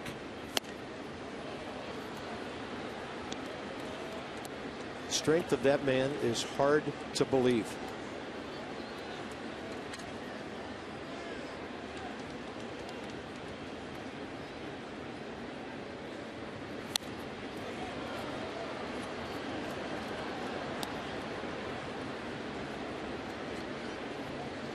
You just wonder throughout the course of his 13-year deal how many home runs this ballpark is going to cost him. Usually it doesn't matter. Yeah. That time it did. It's a home run everywhere. I think the first year Citi Field was open, they calculated it cost David Wright 8 home runs.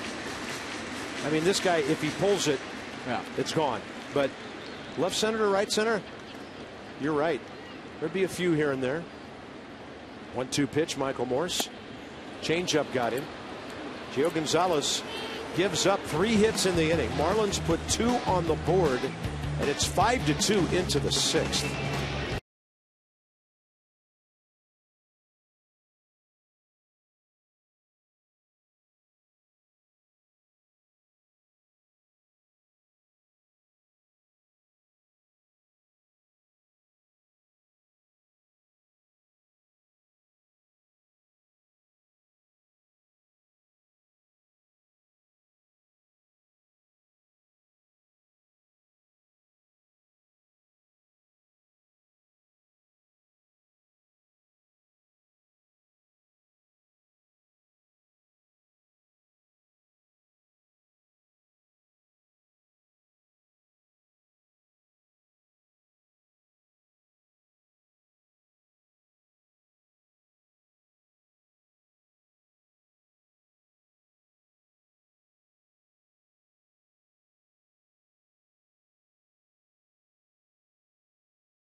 Authority of the Washington Nationals and may not be reproduced or retransmitted in any form. And the accounts and descriptions of this game may not be disseminated without the express written consent of the Washington Nationals. Giancarlo Stanton, uniform all dirty as he got himself into third base. He could have been sliding into home on that ball. And this one's going to the 6th inning. Our Honda do-ups and what the Nats have done in this series. Bryce Harper has driven in 3 runs with a homer, a couple of walks. Ryan Zimmerman 1 for 9, a walk today. Ian Desmond 1 for 10, struck out twice looking. Actually 1 swinging, 1 looking today. This is the new pitcher, Sam Dyson. That fastball 95, slider 82, changeup 88. Got a little 2-seam run on that. Got a good fastball. Dyson against Bryce Harper. Bryce is 3 for 4 career against him. I think when you look at 7 walks in 10 2/3 innings, you really got to make Dyson throw strikes.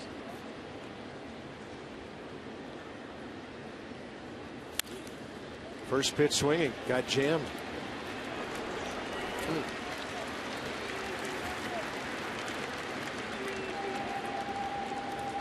Nats box, 3 hits. First game of the series, 6. Beat 3-2 last night. 7 hits, beaten 8-0. And a quiet offensive day today. Harper and Span, the RBIs.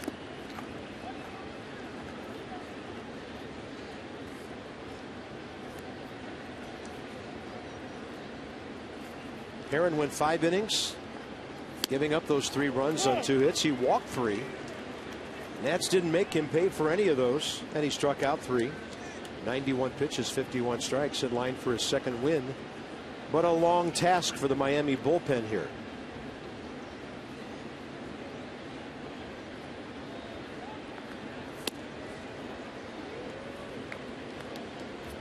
Ryan Zimmerman 2 for 5 against Dyson. Struck out looking, leading off the 9th inning yesterday. Well, those looks say it all, don't they? A little concern.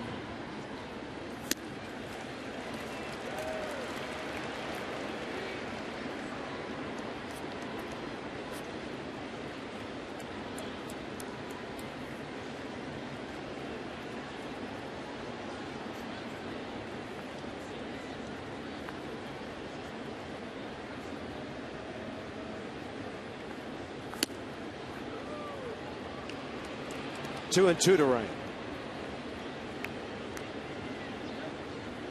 Set RBIs in 9 of his last 10 games. Matt Williams Ball Club trying to avoid a 5th consecutive loss. Long way to go here. 2-2 pitch. Zimmerman, 2 hopper. D. Gordon. The next 5 with 3 of them in Atlanta, and then 2 of the 4 in New York. Doug Fister, Eric Stoltz. Tomorrow night, Max Scherzer, at least for now, scheduled against Julio Teheran Tuesday. And then Wednesday, Jordan Zimmerman, Alex Wood. Those are all night games from Turner Field. Masson all week, and then 4 in New York. Braves and Phillies, 3-3 fifth inning.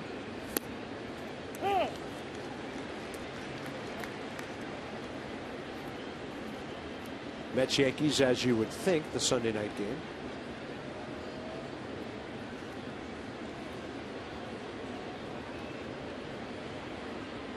Ian Desmond 0 for 1. Matt Harvey was awesome yesterday for the Mets. Look out. 1-1. A couple of birthday shout outs today. Ian's son Grayson, oldest guy, a birthday today. And my best buddy, Katie Carpenter, my daughter. All right. 28 years old today. Watching with her mom. Outside. 2-1. So maybe Ian can do something for Grayson. He's already made his best defensive play of the year for his little guy. That was sweet.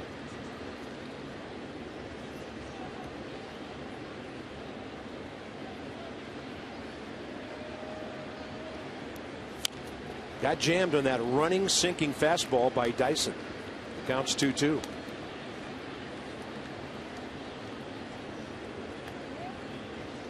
Desmond 1 for 4 career against the right-hander with a home run.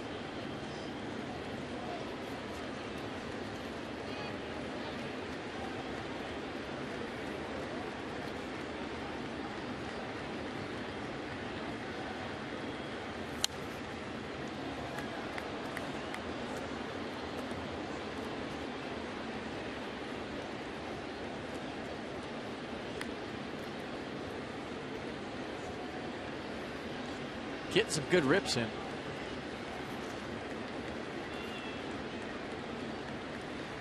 Shook off the slider to a fastball away.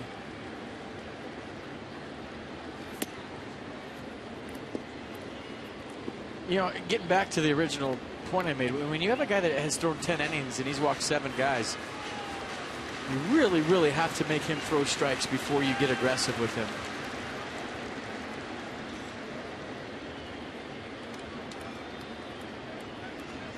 Three-two at the knees.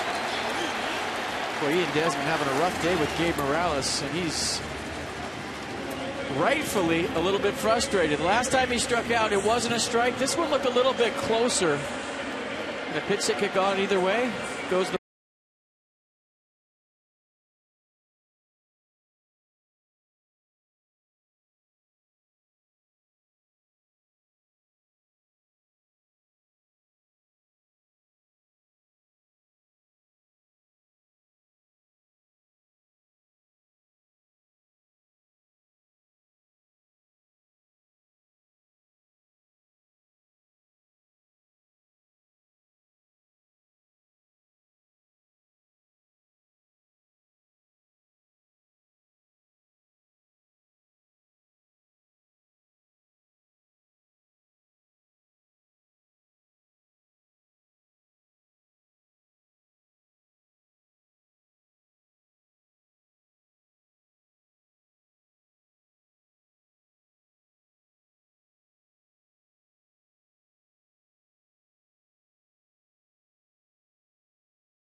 the first one, his last at-bat was a ball. This one, borderline, but Ian Desmond throws his helmet, which is uncharacteristic, and his bat right here. And I don't know if he had an equipment fine or what, but there was some thought in the break that maybe he got thrown out of the game. Matt Williams comes out to talk to home plate umpire Gabe Morales.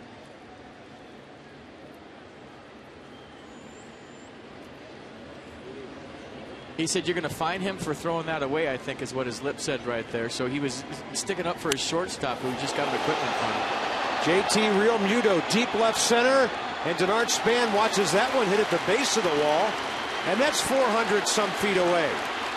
The catcher with a leadoff triple. On Gio Gonzalez, 89th pitch of the day. And what I was about to finish my thought with is, if you're going good, those calls go your way. And when you're not going good, they don't go your way. As we look at the Real Muto leadoff triple. That ball's hit a ton. Pretty good wheels. I don't even want to say for a catcher, for anybody right there. He was getting it. Yeah, he's going to have to hit one farther than that for his first big league homer in this ballpark. Unless he can pull it down the line. And here's Ichiro. The second infield hit of that heartbreaking fourth inning. And Ichiro Suzuki in this series is 4 for 9.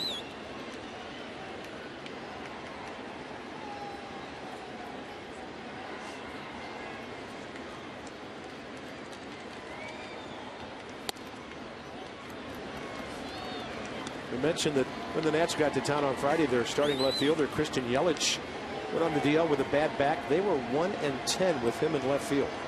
They're 6-1 with Ichiro. You can't put that on one guy. It's just one of those odd stats. Right. But Christian Yelich is one of the best young players in the league, and I'm sure they can't wait to have him back. He's the one who hit the ball for the last out of Jordan Zimmerman's no-hitter. Gio 3-0 on Ichiro. Taking.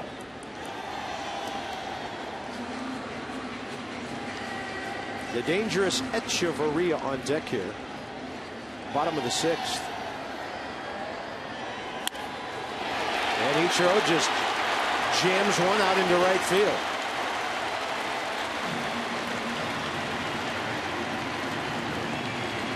In many ways, this is a ballpark made for Ichiro Suzuki.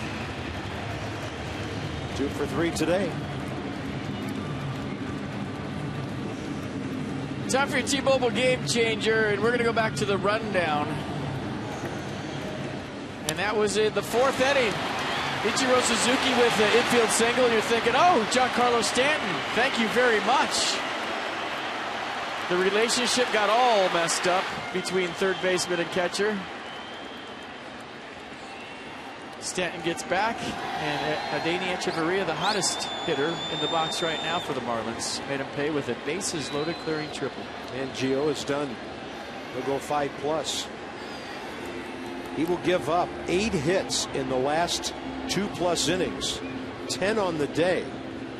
He was pitching brilliantly for a while. Some infield choppers victimized him, and this call to the bullpen is packaged by the UPS store. Your one-stop shop for all your small business needs. Let us handle your mailbox service needs. We love logistics. Matt Grace on the way.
funny story for you about Matt Grace's debut in the big leagues. He found out that he was getting called to D.C. a little bit before AAA Syracuse's 1 p.m. game on Wednesday. He quickly got to the airport, only to then have his flight delayed 2 hours, first because the plane was late arriving, then because the toilet wouldn't flush on the plane.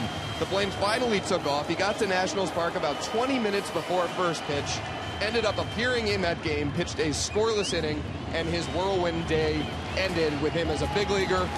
The toilet situation had been resolved, and here's Matt Grace on for his 3rd appearance as a Washington National.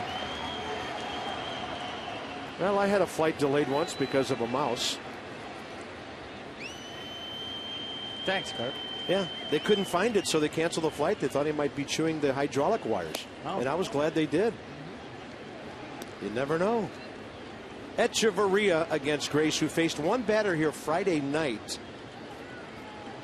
And he gave up a hit to D. Gordon. Echeverria, the gut punch. The 3-run triple last time up, and now he has another hit. He's on fire. He might be looking at NL Player of the Week right there. Jeff Baker will be the pinch hitter for Dyson, making his first appearance in the series. Well, where do you start with the Marlins? I guess in the 3rd inning, the Echeverria triple after the base running mistake, the hot box mistake by the Nats, who couldn't get the runner in the rundown. And then Stanton, the tape measure triple, the Ozuna sac fly, the Suzuki base hit in this inning. And they are just piling it on the Nats here. 8-0 yesterday, 6-2 today. Jeff Baker, 33-year-old outfielder, infielder. Telling you, get Henderson Alvarez back off the DL. You get Jose Fernandez in July, which is like, I don't know, a big-time trade. You tinker here, tinker there with your bullpen. This is a really good baseball team, and I thought they were a good baseball team in spring training, and they're showing the Nats here that what they're all about. Jeff Baker's a Virginia guy who went to Garfield High School in Woodbridge, and in '99 was the Virginia High School Player of the Year. He's born in Germany. His dad Larry was in the Army for 22 years, traveling the world. Facing Grace, and a swing. It goes right back to the screen.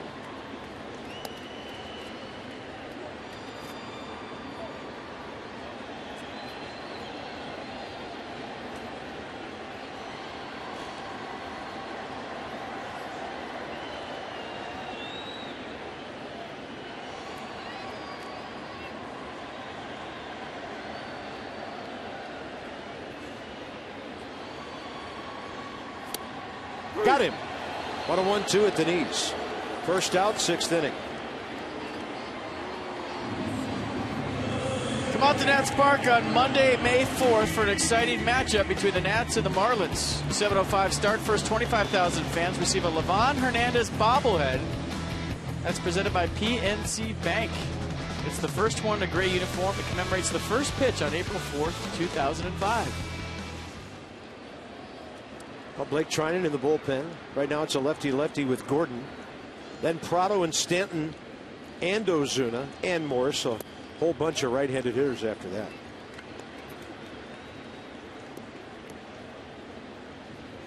Ichiro's thinking about stealing third. He is bouncing around out there trying to get a jump. Desmond wary of that, keeping close.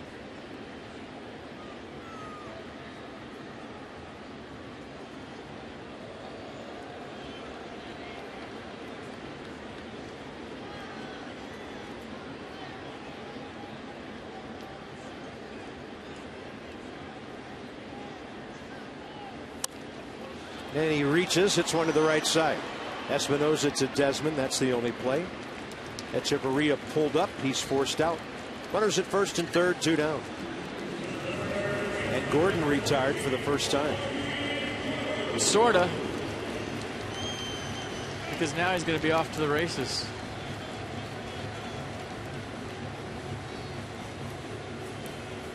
So he's still 7 for 12 in this series. And Gray stays in to face the right-hander Prado. Was he 1 for 5 in stolen bases? 1 for 4? in this series? Yeah, he's been thrown out, I think, more than he's been successful. I've got him 1 for 3 and thrown out as well by Bryce Harper in right field. There you go. That's the one I was missing. Now, Ryan Zimmerman was initially playing behind D. Gordon right there. They had to whistle to him to come and hold him on.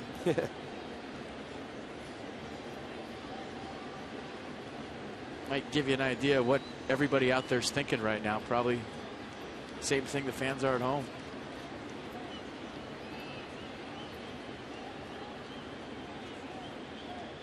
Long hold by Grace. 91 tailing down and away.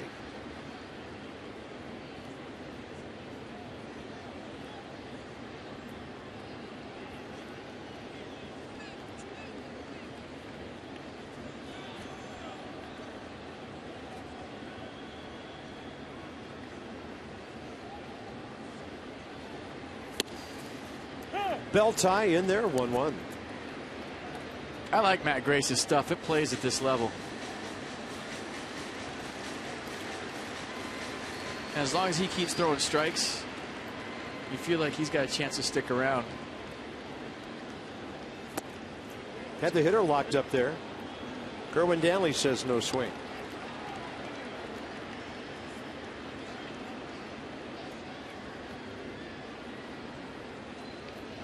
Prado 1 for 3 today. 3 for 11 in the series. Escobar robbed him first time up. Second time he put Bryce Harper up against the right field wall. Ball 3.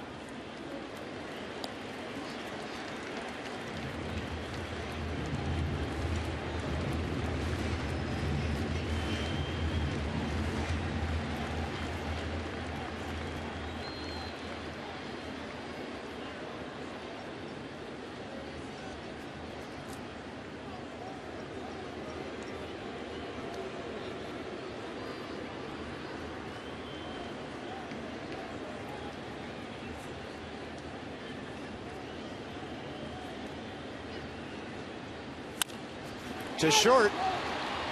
Desmond to Espinosa. Inning over. But the Marlins get another run. They knock out Gio, who's responsible for all 6 today. And the Nats have 3 innings left.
The Yeah Baby game against the Braves. Matt Williams left him in. He took care of business, didn't he?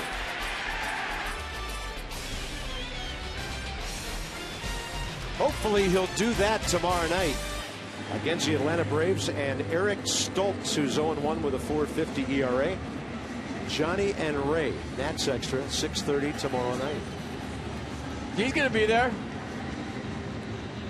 He's got his ball. He's ready to rock and roll.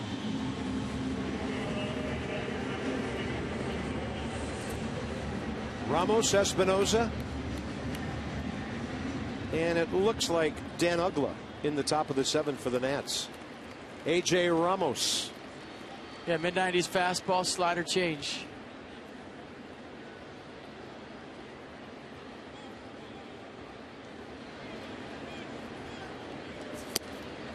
First pitch heater. Kid's got a great arm, 94.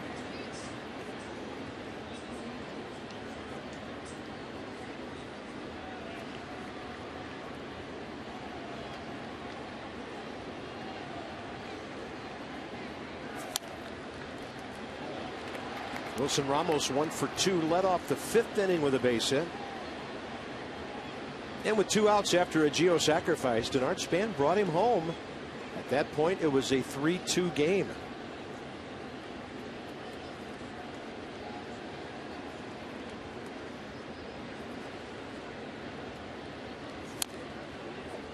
I mean, the one thing that's going through my head right now is I'm thinking the Marlins were 3-11. They're talking about firing their manager, and I guess the example is how quickly things can turn around. Yeah. Because they're playing as good as any team we've seen this year right now. And how does it turn around? I guess, you know, obviously you got to win a few games, but just playing better baseball. Yeah. And I remember Stanton standing up in his locker. And I remember thinking to myself, what is he doing right now? But it seemed like since that day when he said, we have no fire, we have no passion, we're playing with no life, he called out his team in his locker. And he's the big guy, right? $325 million, 13-year deal. And as soon as he said that, it was almost like a switch. Their ball club started playing better. Yeah. And you're wondering if maybe somebody says something like that on this ball club and what kind of effect it will have. But you can't keep going around saying everything's going to be okay. Even though maybe you believe it, right now it's not. 2-2. Ramos trying to pull that breaking ball. The thing the Marlins did, even when they were off to the horrible start, they caught the ball. They played good defense. I mentioned they've only made 5 errors. They weren't hitting. They weren't getting hitting and pitching on the same nights, but they weren't giving games away. I just think leaders get paid the big bucks when times are tough. Yeah. Anybody could be a leader when you're 20 games over 500 or 10 games over 500 or you've won 5 games in a row. Leaders of ball clubs, even leaders of men, are at their most valuable when times are rough. That's when you look to those guys. And on a young team like the Marlins, I mean, Michael Morse has a ring, but they look to him. Yeah. They averaged 2.9 runs a game when they started 1-6. I mean, you don't want to make a habit of calling out your teammates, but sometimes necessary. A well-timed. By the way, since that 1-6 start, they're averaging 5.3 runs a game. So they've been doing what we've been hoping the Nats would do, and that's get the offense alive and taking the pressure off the gloves and the arms. 0-2 to Danny Espinosa. And he's down on strikes. That'll bring in Dan Uggla.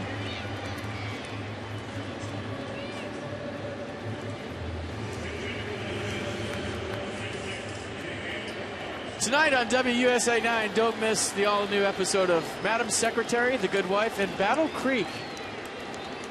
It's followed by WUSA 9 News at 11. I haven't seen any of those, but I'm sure they're good. Is Battle Creek about cereal? I have not seen Battle Creek. I've seen the other two, and they're both compelling dramas. Don't they make all the cereal in Battle Creek, Michigan? Michigan. Kellogg's? I think that's what that show's about. It's about Frosty Flakes. Frosted Flakes and the people who fight over them. Yep. It's a good show. Those first two, Madam Secretary and Good Wife, those are intense. Yeah. Dan Uggla.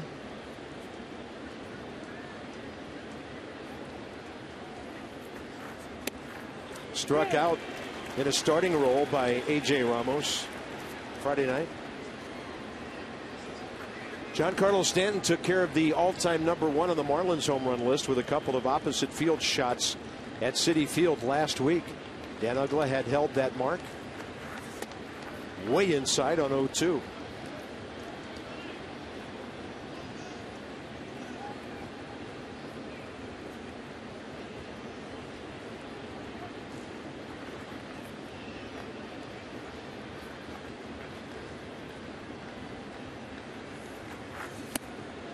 He's down on strikes. The Nats haven't had a hit since the 5th inning. The beat goes on as far as the lack of offense goes. 2 runs on only 3 hits today. We arrive at the Hyundai 7th inning stretch at Marlins Park in Miami, and the Fish are trying to sweep the Nats on the side of the old Orange Bowl.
Play daily fantasy baseball for free on DraftKings.com.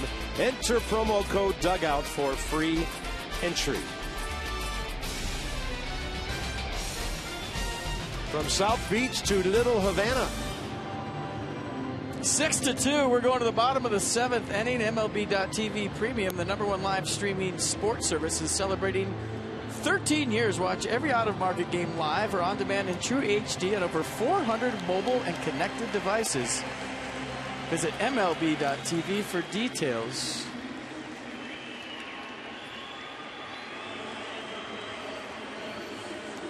Well, Blake Trinan. Scoreless 7th inning here last night with a walk, a couple of strikeouts. But he didn't face Giancarlo. He'll face him here. And what they've done in this series, Giancarlo with a lot of damage. Surprisingly, just 1 home run. He's dialed some long distance. So Ozuna, 2 for 8 in RBI today. And Michael Moore's having a very rough weekend. 3 punch outs today and 5 in the series. Blake Trinan. Slider's been good lately. He's thrown an occasional changeup, but I'm really liking what I'm seeing with the slider. And you all know about the 2-seam fastball in the upper 90s.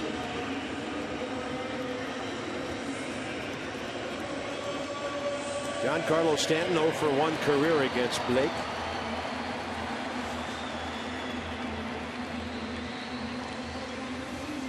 Giancarlo, right-handed pitcher's got the face guard back on.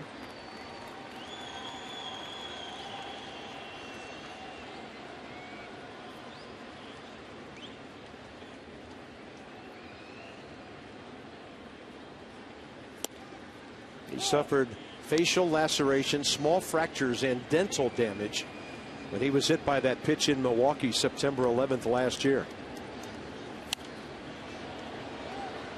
0-2. I think he's rebounded nicely. I should say so. Added to that slugging percentage against the Nats with the triple last time. It's pretty good looking slider on 0-2 there. Shortstop's out there saying to himself, wait a minute. That was a strike earlier. And that one bends way outside. First out, bottom of the 7th. Nissan will try to track this one way out there. That's the slider I was talking about. That's a wipeout slider. And you remember that was a work in progress last year. Something he was working on throughout the course of the season, but it's been nice so far in 2015.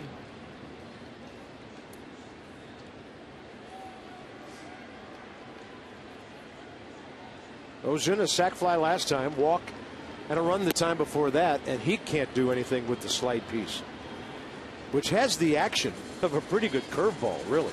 Yeah, you can call either one hard curveball, slider. It goes more down.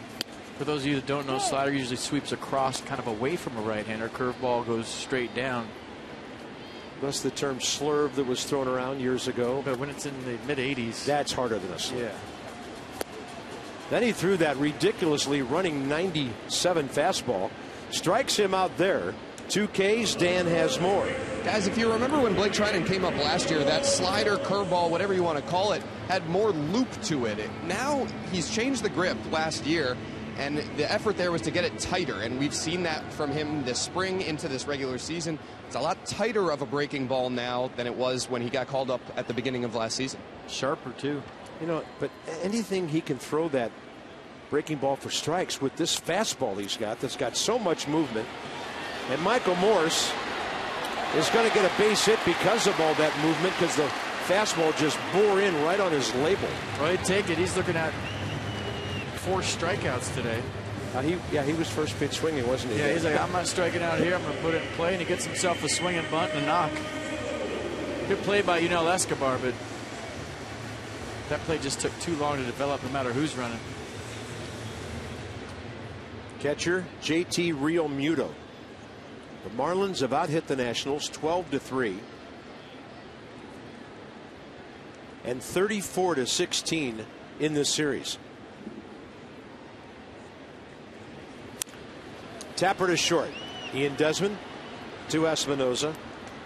Following in the footsteps of Matt Grace with a good 6. Trinan with a good 7. Top of the order in the 8th. 4 runs to get.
Miller lights.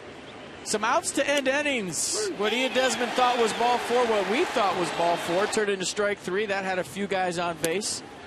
Jason Worth had a few guys out there, and he took a fastball right down the chute.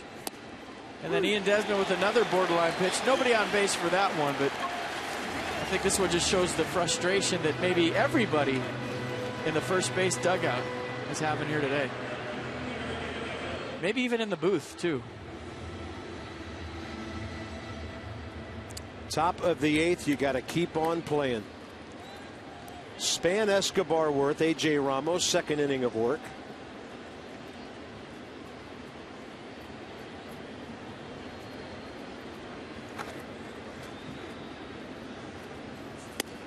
I mean, you just thought with the way this staff was going to be this year, the starting rotation, there's no way you can go through the whole rotation and not win a ball game.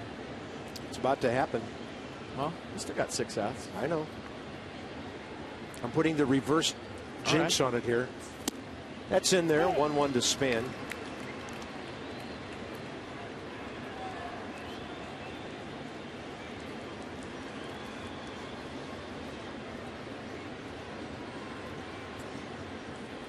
Denard 1 for 3 with an RBI single to left.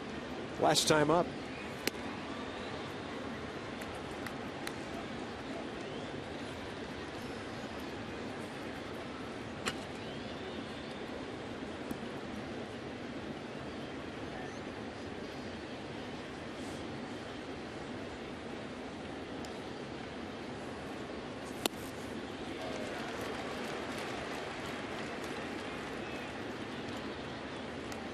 So Denard, since coming back, 6 for 24, 6 games.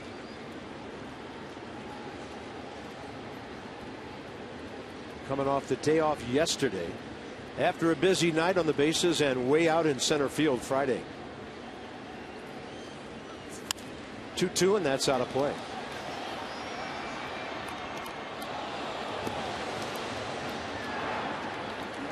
Well, Juice Jordan suddenly needs some work.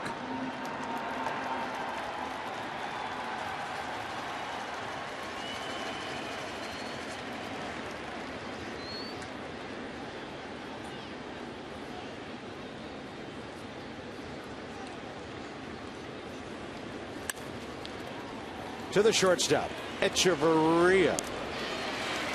First out, 8th inning. Peanuts are back in town to the 27th. We had all kinds of awesome promotions. For tickets, call the number on your screen or go to PotomacNationals.com.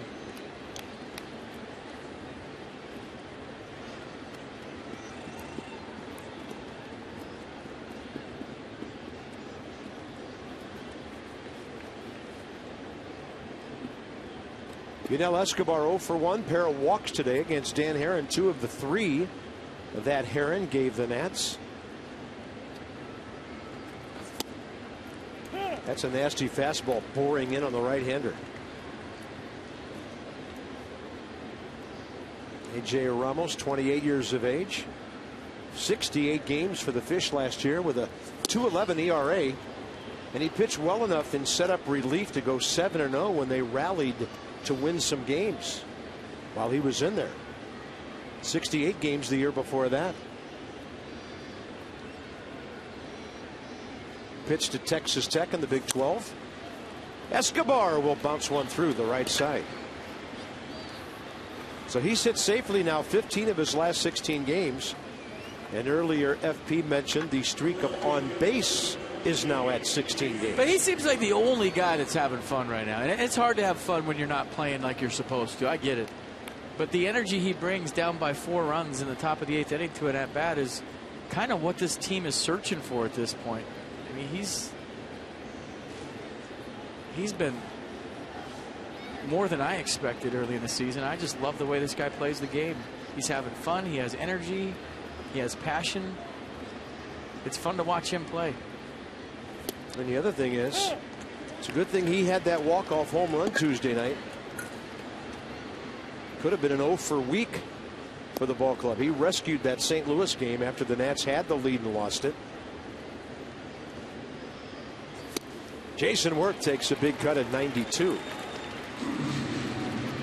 Worth 0 for 3 today, 2 for 10 in the series with a base on balls. For the Nats to have a chance, Jason needs to get aboard here with Harper next. Anytime you're facing a team with a good closer, the 8th inning is crucial.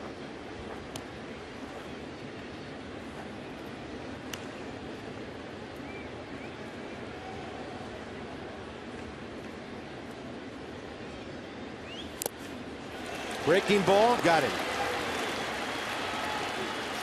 Nats led for the only time today. Harper leading off the second. And you thought that the way they were working Herron early and getting his pitch count up, that this would be the day the offense broke out. I liked their game plan. They made him work. They just really never made him pay except for the Bryce Harper home run. DC Lexus dealers are donating $250 to the Children's National Health System for every home run a player hits this season. It's for a wonderful cause, Lexus, the pursuit of perfection.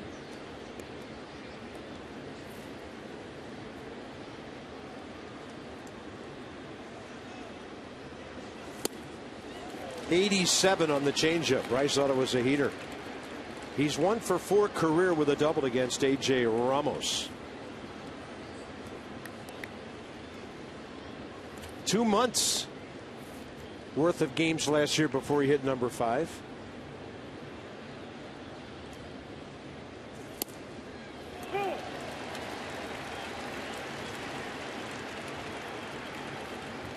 In fact, it was 1 year ago today, on the 26th of April, when he sprained that left thumb.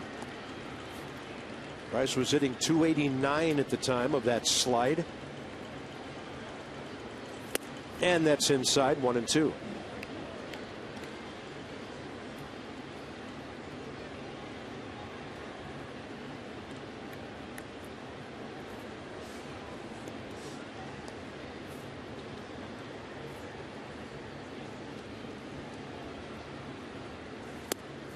That's a great job of laying off the breaking ball.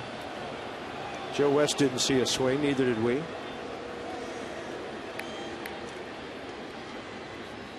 Not even close.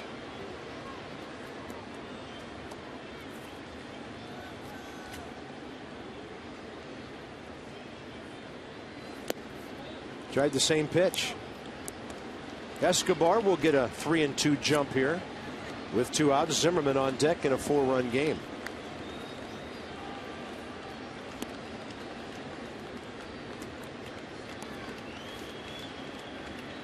See if he throws him a fastball up by 4.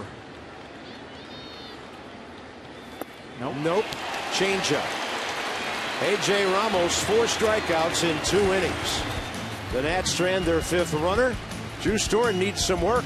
6-2 Fish.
Or at FP Santangelo 7 on Instagram for sights from the road, behind the scenes moments, and exclusive contests. Search at Massa Nationals on your Instagram. Drew Storen. Yeah, fastball 94, slider in the mid 80s, changeup in the mid 80s. Yeah, last appearance Tuesday night when he gave up a couple of hits to Matt Carpenter and Matt Holliday. Nats lost their 1-0 lead, but Escobar, as mentioned, saved the day in the bottom of the 10th with the walk-off homer. So who would have thought that Drew would be getting some mop-up work here on Sunday in the Miami series? But here it is. Ichiro Suzuki has never faced him. Fastball right side at 95.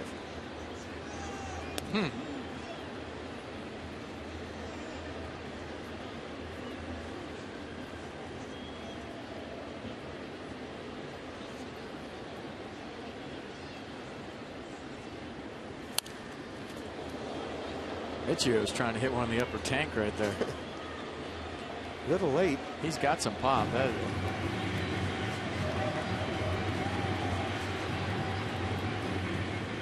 He's hit 112 home runs here. Hit 118 in 9 years in Japan.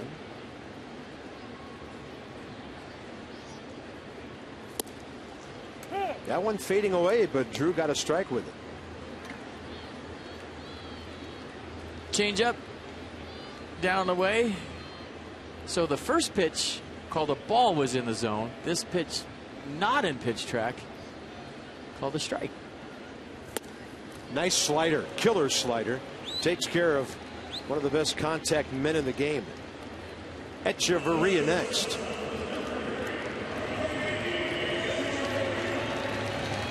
Nice sequence. Fastball, changeup, slider. Ichiro saw everything that Drew Storm had.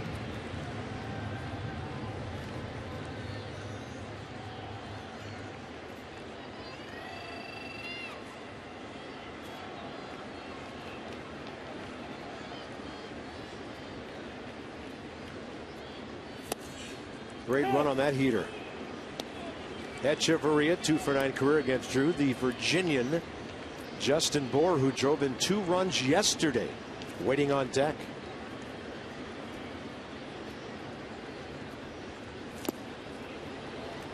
Hitter confused on a nasty slider.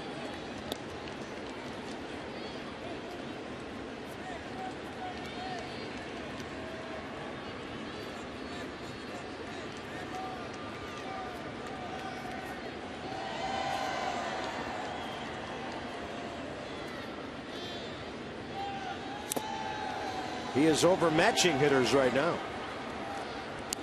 2 down.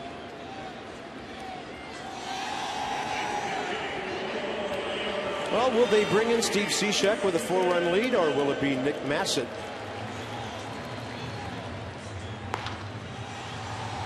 Maybe Cishek will be ready in case the Nats get a runner or 2 on to start the inning.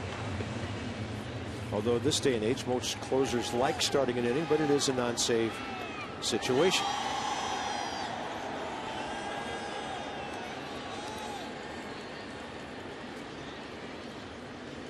Justin Bour against the right-hander Strasburg got the start, batting 5th at first base yesterday. He walked and had 2 RBI singles.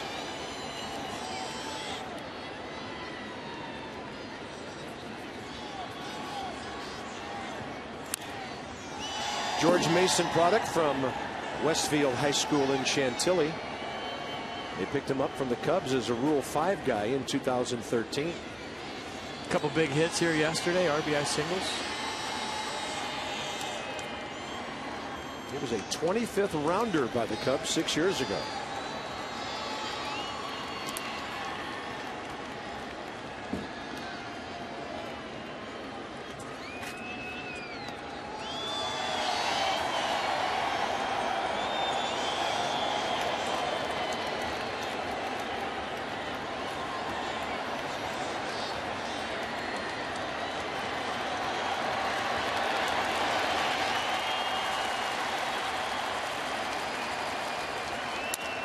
Good fastball tailing away, and it's another infield hit for the Marlins.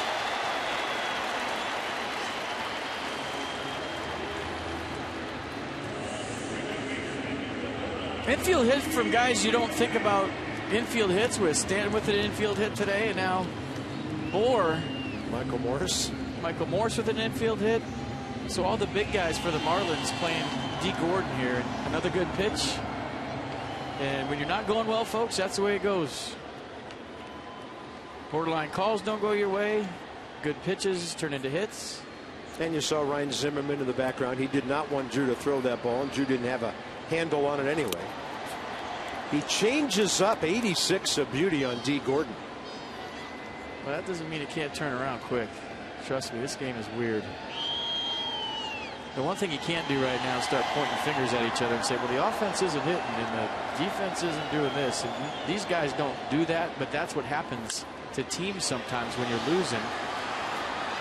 You'll get one group of guys saying, well, hey, we need to score some runs. Then you another group of guys saying, well, we're not catching it. Yeah, our bullpen. This is when you got to stay together the most, and that's how you turn things around. These guys won't do that. I'm just saying, based on experience, I've seen that happen before.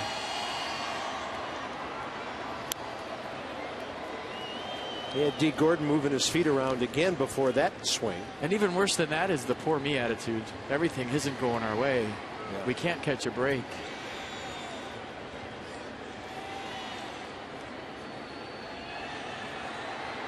And these guys have never done that either.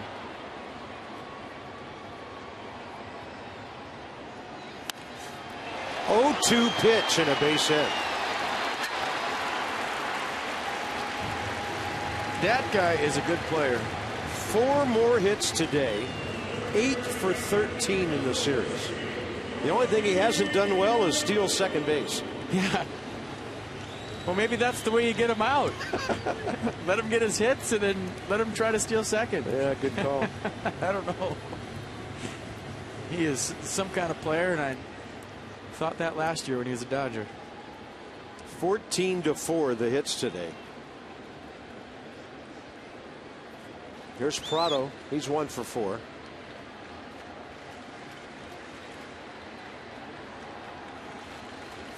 Everybody in this ballpark wants to see the on-deck hitter bat one more time before they head home. Prado 0 for 5 career against Drew. Giancarlo Stanton is 3 for 15 against Storen with a home run. I'm kind of getting back to my point, Carp. Sometimes it's just simple as doing your job. You take care of you, and the rest falls into place. Jammed him. Pop up for Danny Espinosa. So we'll see how the Marlins bullpen plays it here. Up by 4. 9th inning coming with Zimmerman, Desmond, and Ramos in a 6-2 game.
Away from losing 5 in a row, which they didn't do last year.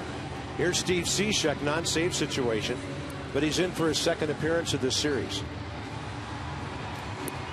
That 2-seam fastball, sidearm guy, slider go back the other way.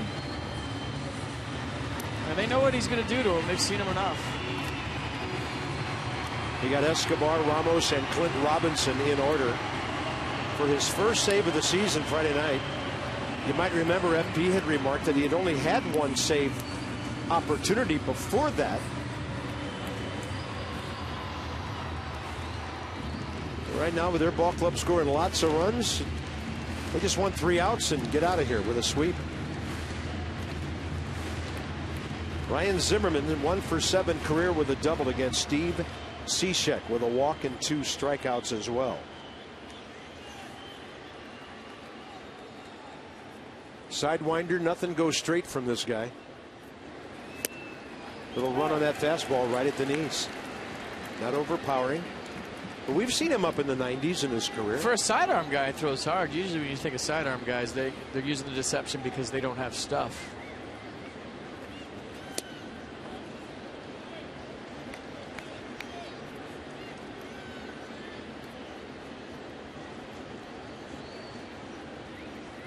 Jordan Zimmerman.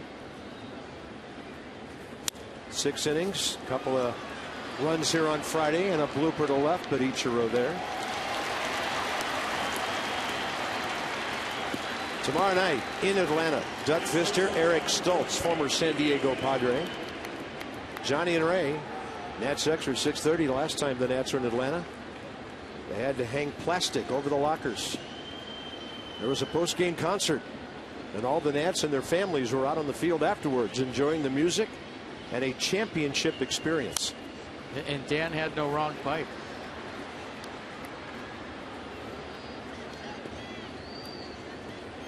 Ian Desmond 5 for 11 against Cishek career.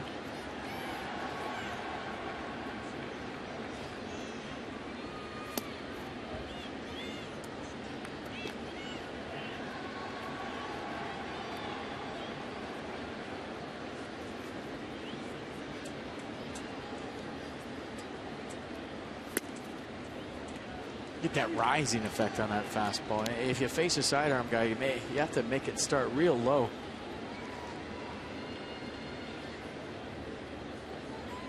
And the hardest part is picking up that window, the release point.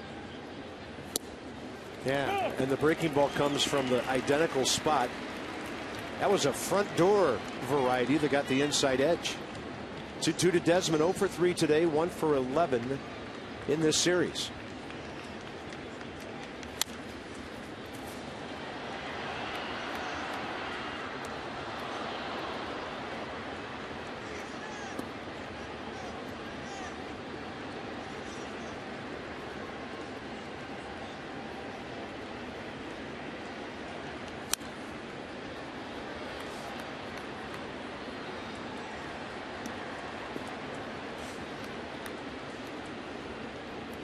Phillies are up by the same score against the Braves, 6-2. And Desmond strikes out for the 4th time today.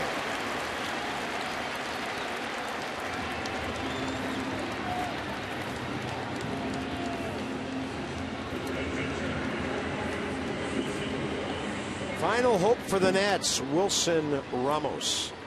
1 for 3 today. 4 for 11 in the series. And popped up by Steve Cishek here on Friday night.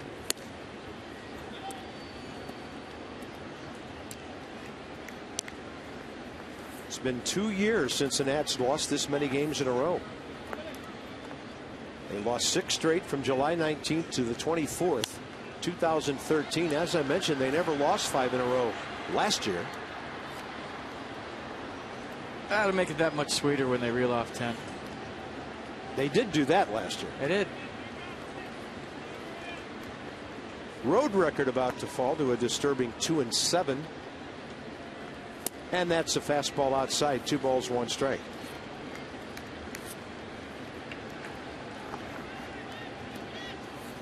Said in spring training it wasn't going to be easy. It was going to be a dogfight.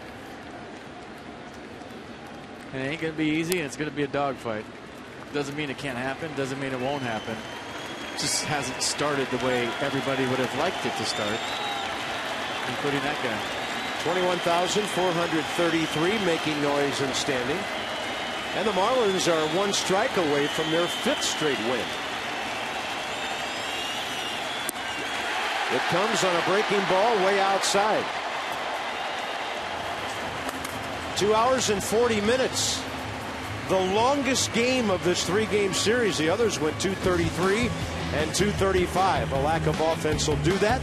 And the Nats are swept in Miami.